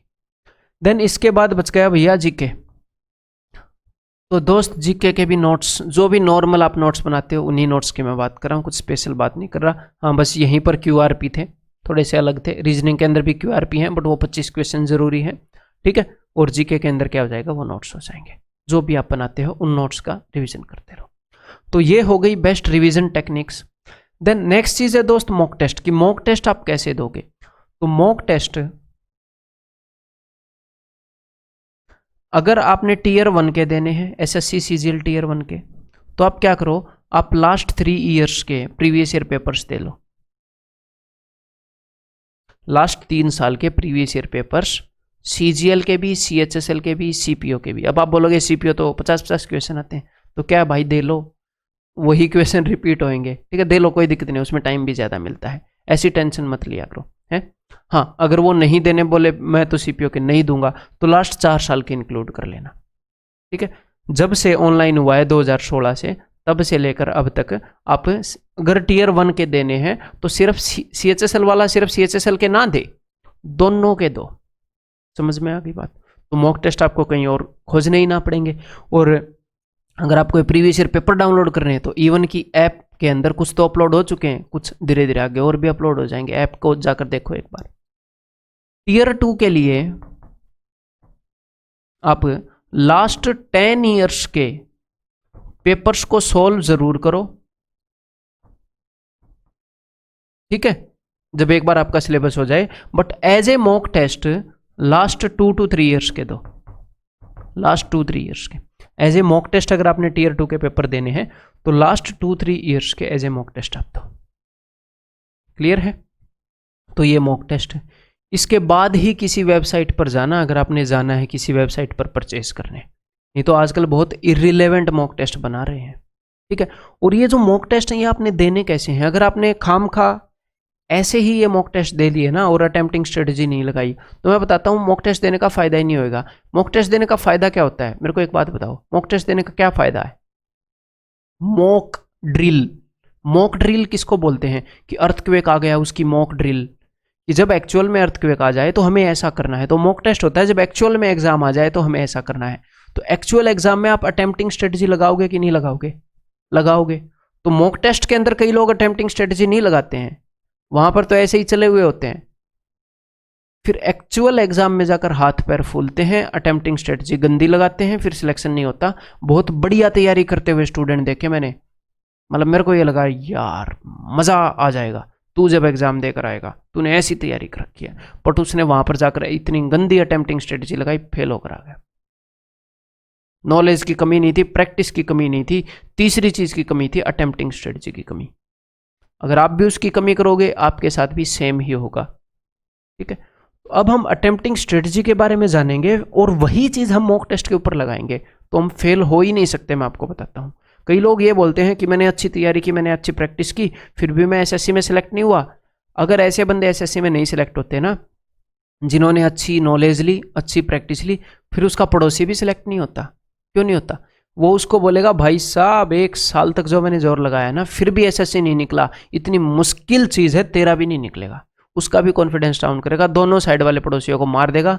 बुआ चाचा के लड़के भी एसएससी क्लियर नहीं कर पाएंगे, मतलब उसने वो जो गलती की उसकी सजा कई रिश्तेदार भुगतने वाले हैं फिर, क्योंकि सबको डराएगा कि दोस्त मेरा तो नहीं हुआ, तेरा भी नहीं होगा, मुश्किल ही इतना है, देख लो मैंने मेहनत में कोई कसर छोड़ी थी। वो बोलेंगे नहीं भाई तूने तो नहीं छोड़ी थी। वो बोलेगा कोई भी सवाल लाओ निकाल कर दिखाऊंगा, वो सवाल लाएंगे वो निकाल कर भी दिखाएगा क्योंकि उसकी प्रैक्टिस भी अच्छी है। बट अटेम्प्टिंग स्ट्रेटजी खराब है भाई साहब की, तो आपने अटेम्प्टिंग स्ट्रेटजी खराब नहीं करनी। अटेम्प्टिंग स्ट्रेटजी है क्या? अब वो चीज मैं आपको बता देता हूं, सुनो ध्यान से। अटेम्प्टिंग स्ट्रेटजी ये है कि आपको कुछ काम दिए गए हैं, उनको आपने एक लिमिटेड टाइम में करना है। एसएससी के पेपर के अंदर जो 100 क्वेश्चन है, जो टीयर 1 की अगर मैं बात करूं, ठीक है, टीयर 2 में भी कुछ लिमिटेड नंबर ऑफ क्वेश्चन है, तो अटेम्प्टिंग स्ट्रेटजी की जो सोच है वो हर एक टीयर 1 टीयर 2 सब के लिए सेम ही है, ठीक है। एक बार समझ लो, समझ में आ गई तो बढ़िया बात है? और समझ में आ ही जाएगी, इस तरीके से समझाऊंगा। वो है कि एक लिमिटेड टाइम में कुछ टास्क करना है, एक फिक्स टाइम में। तो मिनिमम टाइम में ज्यादा एफिशिएंसी कौन लेकर आता है, वही ज्यादा मार्क्स कौन लेकर आता है, उसे अटेम्प्टिंग स्ट्रेटजी बोलते हैं। तो देखो, नंबर 1 चीज, एक मान लो पेपर क्रैक करना एक काम के बराबर है। कौन से काम के बराबर है? आपके सामने पत्थर पड़े हैं, मैंने ये स्टोरी पहले भी कई बार बताई है, लेकिन फिर भी इसको ध्यान से सुनना, अभी और अलग लेवल पर मैं बताऊंगा आपको। मान लो आपके सामने कई सारे पत्थर पड़े हैं, आपके एग्जाम के अंदर 100 क्वेश्चन आते हैं ना, तो आपके सामने एक पत्थर पड़ा है जी 1 किलो का, एक पत्थर पड़ा है जी 3 किलो का, एक पत्थर फिर से 1 किलो का, एक पत्थर आ गया जी 10 किलो का, एक पत्थर 15 किलो का, एक पत्थर 25 किलो का भी पड़ा है? कुछ क्वेश्चन, कुछ पत्थर 250 ग्राम के भी पड़े हैं, कुछ 10 ग्राम के भी पड़े हैं। ऐसे करके आपके सामने 100 पत्थर पड़े हैं और हर एक पत्थर 1 लाख रुपए का है। 1 लाख रुपए का हर एक पत्थर। पत्थर की कीमत अलग अलग नहीं है, ये नहीं है कि ये 25 किलो का है तो ज़्यादा रुपए का होगा ना, 1 लाख का हर एक पत्थर। आपके सामने 100 पत्थर पड़े हैं। ऐसे नहीं है कि पहले छोटे फिर बड़े फिर बड़े, नहीं, रैंडमली पड़े हैं, कभी बड़ा कभी छोटा, कभी बड़ा कभी छोटा। मैंने आपको बोला कि बेटा आपके पास 10 मिनट है, जितने पत्थर कलेक्ट कर सकता है कर ले। तो तब आप क्या करोगे? क्या इसको 25 किलो वाले को उठा कर लेकर आओगे? इसी में 10 मिनट लग जाएंगी। मान लो एक एरिया में बिखरे पड़े हैं, एक खेत में पड़े हैं, इसी में 10 मिनट लग जाएंगे, आपको रुपए कितने मिलेंगे? 1 लाख। लेकिन जो समझदार है वो क्या करेगा? वो जाएगा, मान लो सबसे पहले आपको 25 किलो का ही मिला, आपके सामने ही है 25 किलो का, 10 ग्राम का दूर पड़ा है, तो आप क्या बोलोगे? पास है इसलिए इसे उठा लूं। बेवकूफ, बुरा मत मानना इस बात का, ठीक है? क्योंकि इस एक को उठाने में इतना जोर लग जाएगा कि इसकी जगह तुम 10 उठा लोगे, हर एक की कीमत सेम है, तो बेशक से दूर पड़ा हो, पहले 10 ग्राम का उठेगा। चलेंगे हम यहां से, पहले 1 केजी का ये हम उठा लेंगे, 3 केजी को छोड़ देंगे, हैं? हम 250 ग्राम का उठाएंगे, हम 10 ग्राम को उठाएंगे। पहले हम हल्के पत्थर लेकर अपनी रेडी के अंदर भर लेंगे, अपनी गाड़ी के अंदर भर लेंगे, जहां पर भी। फिर हम 3-3 किलो वाले उठाएंगे, फिर हम 5-5 किलो वाले, 10-10 किलो वाले। अगर टाइम बचा तो हम 15 किलो और 25 केजी उठाएंगे, अगर टाइम नहीं बचा तो हम इनको उठाएंगे भी नहीं, हम केयर भी नहीं करते। भाड़ में जा, हमने तो 10-10 ग्राम के उठा लिए। तो ऐसे ही आपके एग्जाम के अंदर क्वेश्चंस पड़े होते हैं, कोई कम टाइम लेगा, कोई ज्यादा टाइम लेगा। यहां पर तो इनका वेट अलग अलग है, तो वेट के कारण टाइम ही तो ज्यादा ले रहे हैं ना, टाइम ही तो कम ज्यादा ले रहे हैं, 10 ग्राम का तुरंत उठा कर ले आओगे। ऐसे ही कोई कम टाइम लेगा, कोई ज्यादा, कोई कम, कोई ज्यादा, कोई और ज्यादा, कोई कम, ज्यादा, ज्यादा, कोई बहुत ज्यादा, कोई क्वेश्चन टाइम ले लेगा। लेकिन कई बार कम टाइम लेने वाले क्वेश्चन एंड में पड़े होते हैं, लेकिन लोग जो हैं वो इनमें घुसे रहते हैं, इनमें, इसके कारण वो यहां तक नहीं पहुंच पाते। हो सकता है इसके पीछे एक पत्थर 1 ग्राम का भी पड़ा हो, बट कई स्टूडेंट ईगो पर ले जाते हैं बात को और इस 25 किलो के साथ अड़ जाते हैं। 1-1 ग्राम के, ये मैंने केजी लिख दिया, 1-1 ग्राम के क्या पता इसके पीछे 5 पत्थर पड़े हों, वो उनको नहीं दिखते। तो आपने करना क्या है? अब आते हैं अटेम्प्टिंग स्ट्रेटेजी पर। अब ध्यान से देखो कि भैया आपके एग्जाम में आपके सामने 4 सब्जेक्ट्स हैं। अब मैं क्वांट को मैथ ही बोलूँगा, मैथ वो स्टूडेंट को समझ नहीं आता है ना, रीजनिंग, इंग्लिश और जीके। तो सबसे पहले आपने डिसाइड करना है सब्जेक्ट्स का ऑर्डर, कि सबसे पहले मैं कौन से सब्जेक्ट को करूँगा। ये भी पत्थर ही है, तो बताओ कौन सा पत्थर सबसे कम टाइम में उठाया जा सकता है? जी, सबसे कम टाइम में उठाया जाने वाला पत्थर ये है, 5 से 6 मिनट में खलास हो जाता है। तो सबसे पहले मैं आपको बताऊंगा दोस्त मेरे सब्जेक्ट ऑर्डर, अगर आप टीयर 1 का एग्जाम दे रहे हैं तो सबसे पहले होएगी जीए, जीके या जीए, कुछ भी इसको बोल लो, ठीक है, जनरल अवेयरनेस। उसके बाद कम टाइम लेने वाला कौन सा है? रीजनिंग और इंग्लिश में। तो ये डिपेंड करता है बंदे बंदे पर कि कौन किसको कम टाइम में करता है। लेकिन एक बात श्योर है कि सबसे ज्यादा टाइम लेने वाला मैथ है। सबसे लास्ट में मैथ्स होएगा, सबसे लास्ट में, ठीक है। आप मेरी ये बात मानो या ना मानो, देखो दोस्त मेरे को फर्क नहीं पड़ता, आपको फर्क पड़ता आपके सिलेक्शन पर। मैं तो मैथ पहले करूंगा, कर लेना, आपके हाथ में डिसीजन है, बट बेस्ट क्या चीज़ है वो मैं आपको बता रहा हूँ। तो सबसे पहले जीए, उसके बाद जो भी आपको कम टाइम में होता हो आपसे वो, और उसके बाद दूसरा, इसके बाद एक इंग्लिश बच गया। इनको आगे पीछे कैसे भी कर लेना, आप अपने अकॉर्डिंग कर लेना, ज़्यादा फर्क नहीं पड़ता। हाँ, लेकिन जीए और मैथ ये दोनों फिक्स्ड हैं, ये यहीं पर करने में फ़ायदा होगा। अब ये तो हो गया सब्जेक्ट का ऑर्डर। अब इसका मतलब ये नहीं है कि जीए को पहले करने लग गए तो आपकी नैया पार हो जाएगी अगर जीए के अंदर आप टाइम लगा दोगे। क्वेश्चन को करना स्टार्ट करो, आता है तो टिक करो, नहीं आता तो आगे बढ़ो, आता है तो टिक करो, नहीं आता तो आगे बढ़ो। आपको टाइम की इंपॉर्टेंस यहाँ पर रखनी है हमेशा, अर्जेंसी थोड़ी सी होनी चाहिए, हड़बड़ाहट नहीं होनी चाहिए, बट थोड़ी सी सेंस ऑफ अर्जेंसी होनी चाहिए कि टाइम वेस्ट नहीं करेंगे। मतलब सब्जेक्ट भी हमने इस तरीके से अटेम्प्ट करने स्टार्ट किए हैं अटेम्प्टिंग स्ट्रेटेजी के हिसाब से। अब सब्जेक्ट के अंदर भी हम अटेम्प्टिंग स्ट्रेटेजी लगाएंगे। तो ये जो है ये 5 से 6 मिनट में खत्म हो जाती है, खत्म। आती है तो करो, नहीं तो आगे बढ़ो तुरंत। एक आधा क्वेश्चन अगर डाउटफुल लग रहा है तो उसको मार्क फॉर रिव्यू कर दो, बाद में देख लेना। ऐसे ही रीजनिंग। अब कई स्टूडेंट क्या करेंगे, रीजनिंग है तो इजी, उसने तैयारी भी जबरदस्त की है, वो मान लो टच में भी रहा है, वो ऑल्टरनेट डे पर 25-25 क्वेश्चन का सेट भी कर रहा है, तो यानी कि आज वो प्रैक्टिस में भी है। लेकिन फिर भी मान लो 2 क्वेश्चन ऐसे आ गए जो करने थोड़े से मुश्किल हैं, तो मैं क्या बोलूँगा, रीजनिंग की अगर आपने बढ़िया प्रैक्टिस की है तो सिर्फ 22 क्वेश्चंस को टारगेट करो। 3 क्वेश्चंस को फिर भी छोड़ो, उनको दिल पर मत लो अभी। एक बार मेरी पूरी बात सुनना। रीजनिंग को आपने एक बार में 22 के 22 क्वेश्चन ठीक नहीं करने हैं, हमें हमेशा चलना है किसके अंदर, राउंड्स के अंदर। पहला राउंड मारेंगे हम, मान लो जीके हमने कर ली, उसके बाद रीजनिंग आ गई, तो हम राउंड मारेंगे, हम सिर्फ वो क्वेश्चन करते जाएंगे जो हमसे इजीली हो रहा है। अगर कोई ऐसा क्वेश्चन है हमें सोचने में ज़्यादा टाइम लग रहा है, हम उसको छोड़ देंगे। अगर कोई ऐसा क्वेश्चन है हमें स्ट्राइक नहीं हो रहा कि पता नहीं यहाँ पर क्या आएगा, क्या ऑर्डर है, हम उसको छोड़ देंगे। समझ में आ गई बात? तो राउंड 1 में सिर्फ वो क्वेश्चन करेंगे जो हमसे सीधे सीधे हो रहे हैं। तो रीजनिंग के अंदर काफ़ी क्वेश्चन होते हैं।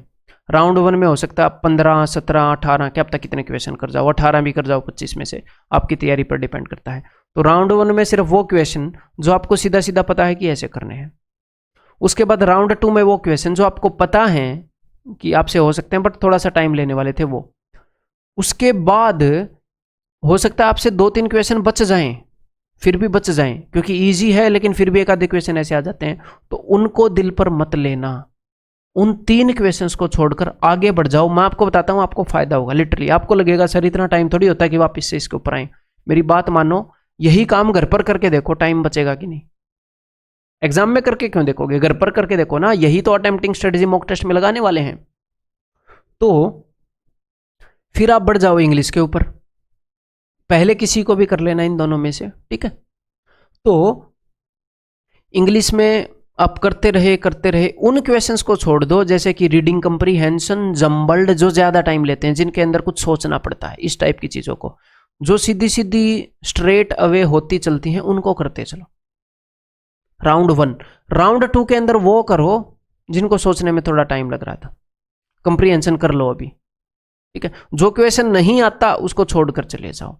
सिंपल सी स्ट्रेटजी है इंग्लिश की। अब मैथ को 3 राउंड में करना ही करना पड़ेगा, कोई नहीं रोक सकता आपको ऐसा करने से। कितनी भी बढ़िया तैयारी कर लो, अगर अच्छे नंबर लेने हैं तो मैथ को 3 राउंड में ही करना पड़ेगा, नहीं तो फेल हो जाओगे। समझ रहे हो?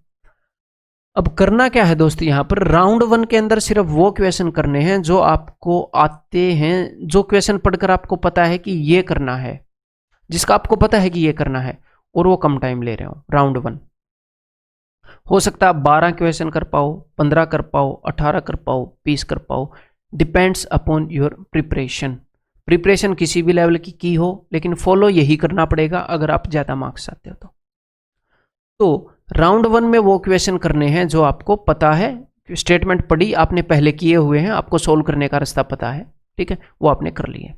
राउंड 2 के अंदर कौन से क्वेश्चन होंगे, स्टेटमेंट पढ़ी, आपको पता है आप कर लोगे, लेकिन अभी एग्जैक्ट रास्ता नहीं पता, या फिर आपको पता है आप कर लोगे बट थोड़ा सा टाइम लेने वाले क्वेश्चन थे, थोड़ी सी कैलकुलेशन थी, वो राउंड 2 के अंदर। तो राउंड 1 के अंदर ऐसे क्वेश्चन करने हैं जो इजी हैं, जिनको करने में आपको स्ट्रगल नहीं करना पड़ रहा। राउंड 2 में ऐसे क्वेश्चन करने हैं जो मॉडरेट हैं, जिनको करने में आपको हो सकता है थोड़ा सा स्ट्रगल करना पड़े। राउंड 3 अब ऐसे क्वेश्चन बच जाएंगे, ऐसे क्वेश्चन आपको पता नहीं आ रही है कैसे सोल्व होगा, ज्योमेट्री का क्वेश्चन है, मेरे को समझ में ही नहीं आ रहा कौन सा वो कंसेप्ट लगेगा है, या कोई भी क्वेश्चन है समझ में नहीं आ रहा, मतलब होगा कैसे, वो क्वेश्चन राउंड 3 में। अब ये नहीं है कि जितना भी टाइम बचा है राउंड 3 के सारे क्वेश्चंस पर दे दोगे। मान लो आपके 5 क्वेश्चन बचे हैं, यहाँ पर आपका पूरा पेपर अटेम्प्ट हो चुका है ना, 5 क्वेश्चन यहाँ पर बचे हैं। अब ये सोचो कि आप रीजनिंग में कोई क्वेश्चन तो नहीं छोड़ कर आए थे बाद के लिए, तो वो क्वेश्चन जल्दी होगा या ये क्वेश्चन जल्दी होगा। अगर ये जल्दी होगा तो इस पर टाइम इन्वेस्ट करना, अगर आपको लग रहा है ये जल्दी होगा तो इस पर टाइम इन्वेस्ट करना।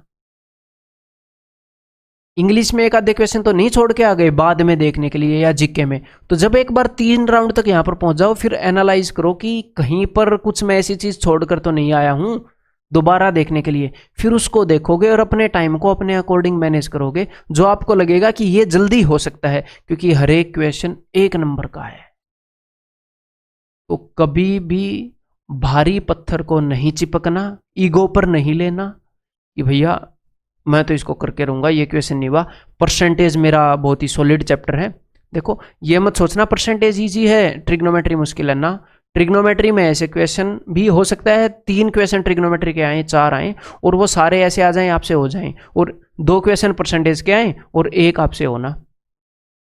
ऐसा भी हुआ है, ऐसी शिफ्ट्स आई हैं। तो किसी भी चैप्टर को दिल पर नहीं लेना कि ये चैप्टर इजी है, ये मुश्किल है ना। एग्जाम में क्वेश्चन को पढ़ेंगे और ये देखेंगे ये मुझसे होगा कि नहीं, बस। चाहे चैप्टर हो किसी का भी, वो भेदभाव नहीं करना चैप्टर वाइज। ठीक है, क्लियर है, समझ में आ गई बात। तो भैया ये अटेम्प्टिंग स्ट्रेटजी आप कहाँ पर लगाओगे? ये अटेम्प्टिंग स्ट्रेटजी आप लगाओगे अपने घर पर मॉक टेस्ट के अंदर, तभी जाकर एग्जाम में आप लगा पाओगे, नहीं तो आप एग्जाम में लगा ही नहीं पाओगे। ठीक है, सीधे एग्जाम में नई चीज का एक्सपेरिमेंट नहीं करना। घर पर जब ये लगेगी और जब इस अटेम्प्टिंग स्ट्रेटजी के अंदर कुछ इंप्रूवमेंट्स आएंगी, थोड़ी ऊंच नीच आप खुद बैलेंस कर लोगे। मैंने मोटी मोटी बातें आपको बता दी, आप खुद बैलेंस कर लोगे हैं। थोड़े से ऊपर नीचे आपको चीजें करनी पड़ेंगी, तो घर पर वो सारी चीजें आप एडजस्ट कर लोगे, तो पेपर में जाकर आप अपने बेस्ट फॉर्म में पेपर, अपनी बेस्ट अटेम्प्टिंग स्ट्रेटजी के साथ आप पेपर देने वाले हो। ठीक है, देन नेक्स्ट चीज है जी लास्ट मंथ प्लान, कि लास्ट मंथ के अंदर आपको क्या पढ़ना चाहिए और कैसे पढ़ना चाहिए। तो ये भी सब्जेक्ट टू सब्जेक्ट वेरी करेगा, तो मैं आपको बता देता हूँ। ये अपना सब्जेक्ट है जी, और ये अपना स्टडी प्लान है कि हम क्या पढ़ेंगे। देखो, अगर आप बात कर रहे हो जी मैथ्स की यानी कि क्वांट्स की, तो आपने लास्ट मंथ के अंदर QRPs पढ़ने हैं, क्विक रिवीजन पॉइंट्स पढ़ने हैं, और साथ में मॉक टेस्ट देते रहना है। इसके अलावा और कुछ करने की जरूरत नहीं है। ठीक है, QRPs जो मैंने कंसेप्ट नोट्स आपको बोल रहे थे, कंसेप्ट नोट्स, ठीक है, वो रोज पढ़ने हैं। 1 घंटे में पूरा मैथ रिवाइज हो सकता है आपका, पता है आपको, अगर अच्छे से QRP बनाए तो। और साथ में मॉक टेस्ट देते रहो, अपनी स्ट्रेटजी को इंप्रूव करते रहो। अगर कहीं पर आपको लगता है कि ये चैप्टर वीक है, ये कंसेप्ट वीक है, उसकी वीडियो देख लो मेरी, जो भी मैंने आपको वीडियो देखने का तरीका बताया है। कोर्स में एनरोल्ड हो तो कोर्स के अंदर देख लो, ठीक है, उस तरीके से। देन इंग्लिश में आप क्या करने वाले हो? तो दोस्त इंग्लिश के अंदर आप अपने नोट्स को रिवाइज करने वाले हो, आप अपने वर्ड्स को रिवाइज करने वाले हो, वो कैप के वर्ड्स को रेगुलरली आप रिवाइज करते ही रहोगे, और साथ में मॉक टेस्ट तो आप दोगे ही अपनी अटेम्प्टिंग स्ट्रेटेजी के साथ, जैसे मैंने बोला है वैसे ही। ठीक है, देन रीजनिंग में क्या करने वाले हो? तो रीजनिंग के अंदर आपको मेरे हिसाब से अगर ठीक ठाक तैयारी की है तो आपको कंसेप्ट्स रिवाइज करने की जरूरत नहीं पड़ेगी। जो आप मॉक टेस्ट दे रहे हो वही देते रहो, उसी को एनालाइज करते रहो अच्छे से, वो एनफ है। देन इसके बाद क्या हो गया? क्वांट, इंग्लिश, रीजनिंग एंड रह गया जीए। तो जीए के नोट्स आप रिवाइज करोगे। नोट्स कैसे रिवाइज करने हैं? जैसे आज बैठा पूरी ज्योग्राफी खत्म, कल को पूरी हिस्ट्री खत्म, एक दिन में एक सब्जेक्ट खत्म हो जाता है, इजीली खत्म हो जाएगा जब आप पेपर के पास हो गए और आप उसको कई बार रिपीट कर चुके हो चीज़ों के। अगर आपने अच्छे सिलेबस कवर किया है तो एक दिन में एक सब्जेक्ट उड़ा सकते हो, इसका एक पोर्शन उड़ा सकते हो, और साथ में मॉक टेस्ट को तो चलते ही रहने दो। ठीक है, तो लास्ट मंथ में कुछ ऐसा स्टडी प्लान आपका रहेगा लगभग। तो ये तो आपको लगेगा सर ये तो आप टीयर 1 के बारे में बता रहे हो, तो दोस्त टीयर 2 में भी कुछ ऐसा ही रहेगा। टीयर 2 में सिर्फ मैथ्स और इंग्लिश है, बस उसमें दिन में 2 मॉक टेस्ट हो जाएंगे आपके हैं। वो देखो ये चीज़ें फिक्स्ड नहीं है कि जो मैंने बोल दिया वो पत्थर की लकीर है, वो आपको एक मोटी मोटी गाइडलाइन दे देगा। आप चीज़ों को अपने अकॉर्डिंग थोड़ा सा ट्विस्ट कर सकते हो। आप रोजाना कुछ दिन 2 मॉक टेस्ट भी दे सकते हो टीयर 2 के लिए, कि मैथ भी दे दिया और इंग्लिश भी दे दिया, दोनों मॉक टेस्ट दे दिए 10 दिन के लिए। आप ऐसे भी कर सकते हो, एक दिन मैथ का दिया, एक दिन इंग्लिश का दिया, फिर मैथ का दिया, फिर इंग्लिश का मॉक टेस्ट दिया। इस तरीके से भी आप कर सकते हो। तो अपनी तैयारी के अकॉर्डिंग थोड़ा सा ट्विस्ट आपको करते रहना पड़ेगा। तो मॉक टेस्ट दो, उसको अच्छे से एनालाइज करो। मॉक टेस्ट को स्टूडेंट एनालाइज ही नहीं करते हैं। मॉक टेस्ट देकर कि 200 में से 160 आए, अब अगली तैयारी करनी स्टार्ट कर देते हैं, मतलब कि पढ़ने स्टार्ट कर देंगे, फिर एक मॉक टेस्ट दे देंगे। तो भैया मॉक टेस्ट में 200 में से 160 आपके नंबर आए, वो मॉक टेस्ट ना देते फिर भी आपके पास वो नॉलेज तो थी, 200 में से 160 की नॉलेज थी। मॉक टेस्ट दिया क्यों? मॉक टेस्ट इसलिए दिया कि जो 40 नंबर ना आए वो आए, जो हम अब 40 नंबर नहीं ले पाए उसको ले पाए। तो जहां पर आपके नंबर कटे हैं उसको एनालाइज करो। मॉक टेस्ट का ये फायदा है। ये फायदा नहीं है कि अभी मैं कहां पर खड़ा हूं, अभी मैं कहाँ पर खड़ा हूँ सिर्फ ये जान लिया और ये ना जाना कि मैं आगे कैसे बढ़ पाऊंगा, फिर क्या फायदा हुआ, कहाँ पर खड़ेगा। गूगल मैप आप देखते हो कि मैं कहाँ पर हूँ, इसीलिए तो देखते हो ना कि आगे बढ़ने का रास्ता मिल जाए। तो उन चीज़ों को एनालाइज करो जहाँ पर आप नंबर ना ले पाए और उन एरियाज को स्ट्रॉन्ग करो ताकि अगले मॉक टेस्ट में 160 से 165 हो पाए। ठीक है, तो टीयर 2 में बता दिया ना कैसा चलता रहेगा। और टीयर 1 और टीयर 2 की तैयारी को आप सेपरेट नहीं कर सकते, नहीं कर सकते। मैं अपने इतने साल के एक्सपीरियंस के बाद बोल रहा हूँ, टीयर 1 एंड टीयर 2 की तैयारी गोज हैंड इन हैंड, दोनों इकट्ठी ही चलती हैं, स्टार्टिंग से ही चलती हैं। मैथ्स और इंग्लिश ये नहीं है कि टीयर 1 और टीयर 2 के लिए अलग है, क्वेश्चन का लेवल अलग है बट तैयारी का लेवल सेम ही चलता रहता है। टीयर 1 के लिए भी अच्छे से समझना पड़ता है, टीयर 2 के लिए भी अच्छे से समझना पड़ता है। ये नहीं है कि टीयर 1 के लिए थोड़ा कम अच्छे से समझे, टीयर 2 के लिए थोड़ा ज़्यादा अच्छे से समझे, नहीं, समझना दोनों केसेस में अच्छे से पड़ेगा। ठीक है, जब टीयर 1 क्लियर हो जाता है तो टीयर 2 के लिए हाँ फिर पूरा दिन मैथ्स और इंग्लिश को देते हैं हम, बाकी 2 सब्जेक्ट्स को हम देखते भी नहीं है, ये है। ठीक है, तो इस वीडियो के अंदर इतना ही। हाँ भाई, वीडियो पूरी देख ली।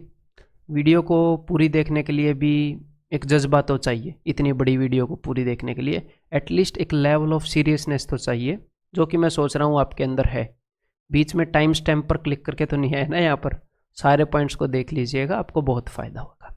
ठीक है, और एक और बात मैं बताना चाहूँगा कि जो अपनी इवन कोचिंग सेंटर की एंड्रॉयड ऐप है, जिस ऐप के बारे में मैं वीडियो के अंदर बात कर रहा था, हाल ही में उसके 1 लाख प्लस डाउनलोड्स हुए हैं और काफ़ी बढ़िया स्पीड के साथ हुए हैं। स्टूडेंट्स को काफ़ी ये ऐप पसंद आई है और इस बात का अंदाज़ा आप इस चीज़ से भी लगा पाओगे कि 4470 स्टूडेंट, जब मैंने स्क्रीनशॉट लिया तब की बात है, उसके बाद तो और भी कई सैकड़ों स्टूडेंट ने इसकी रेटिंग की है और इसकी रेटिंग एजुकेशन इंडस्ट्री के अंदर हाईएस्ट रेटिंग है, दैट इज़ 4.9, यानी कि रेटिंग के अंदर हम फर्स्ट हैं फिलहाल एसएससी और इसके रिलेवेंट जितने भी एग्ज़ाम हैं उनके लिए जो ऐप्स हैं उनमें फर्स्ट नंबर पर इवन कोचिंग सेंटर की ऐप को हम कह सकते हैं। आप देख सकते हो यहाँ पर हमारी कितनी रेटिंग है, प्ले स्टोर पर जाकर भी आप देख सकते हैं।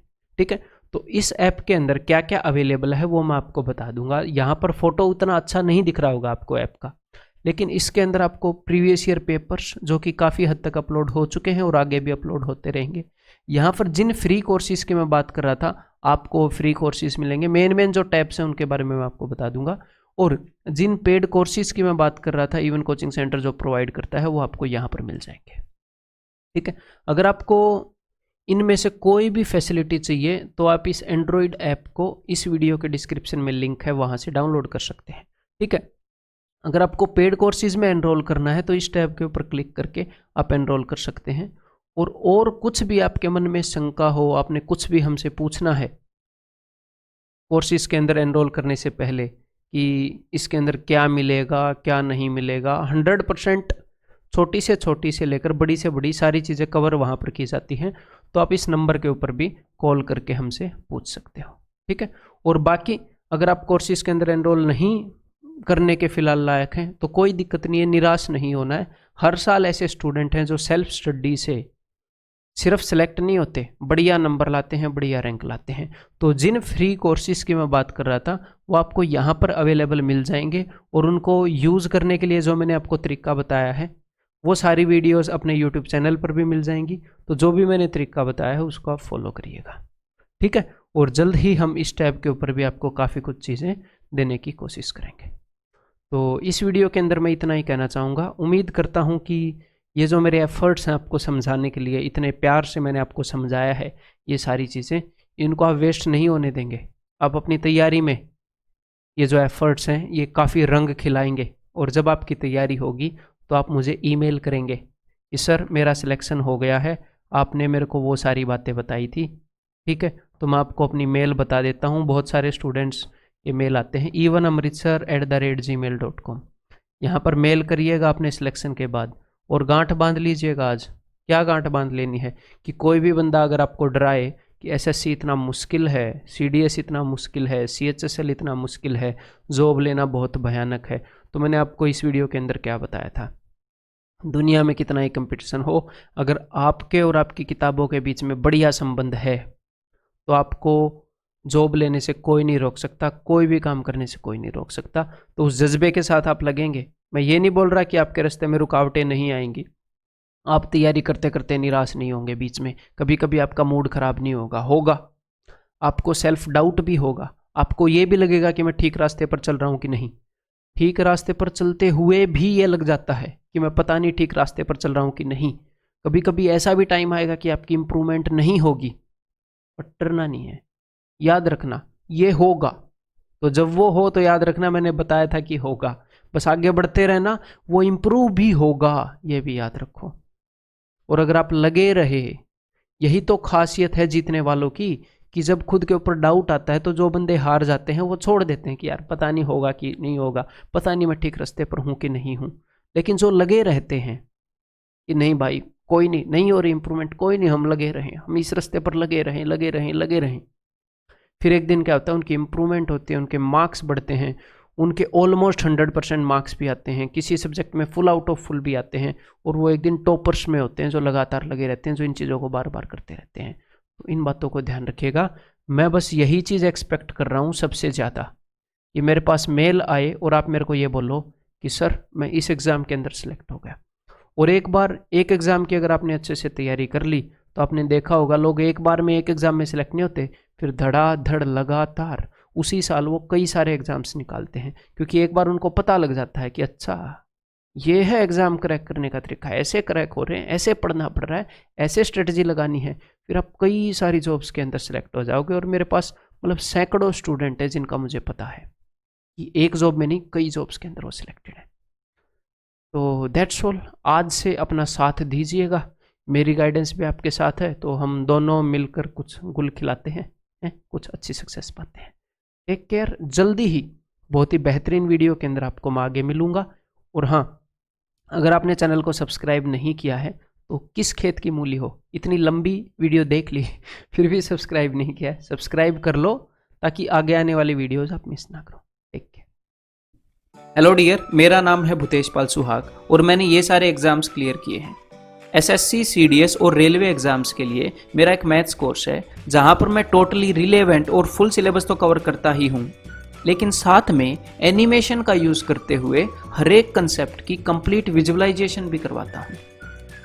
और फास्ट कैलकुलेशन और मेंटल कैलकुलेशन को बिल्ड करने के लिए उस कोर्स के अंदर ये सारे फीचर्स हैं। तो अगर आप उसमें एनरोल करने के लिए इंटरेस्टेड हो तो इस वीडियो के डिस्क्रिप्शन से आप इवन कोचिंग सेंटर की एंड्रॉइड ऐप डाउनलोड कर सकते हो, या फिर इस मोबाइल नंबर के ऊपर कॉल कर सकते हो। तो आखिर मैथ्स को हम बोरिंग वे से क्यों पढ़ें, इसको इंटरेस्टिंग क्यों ना बनाया जाए।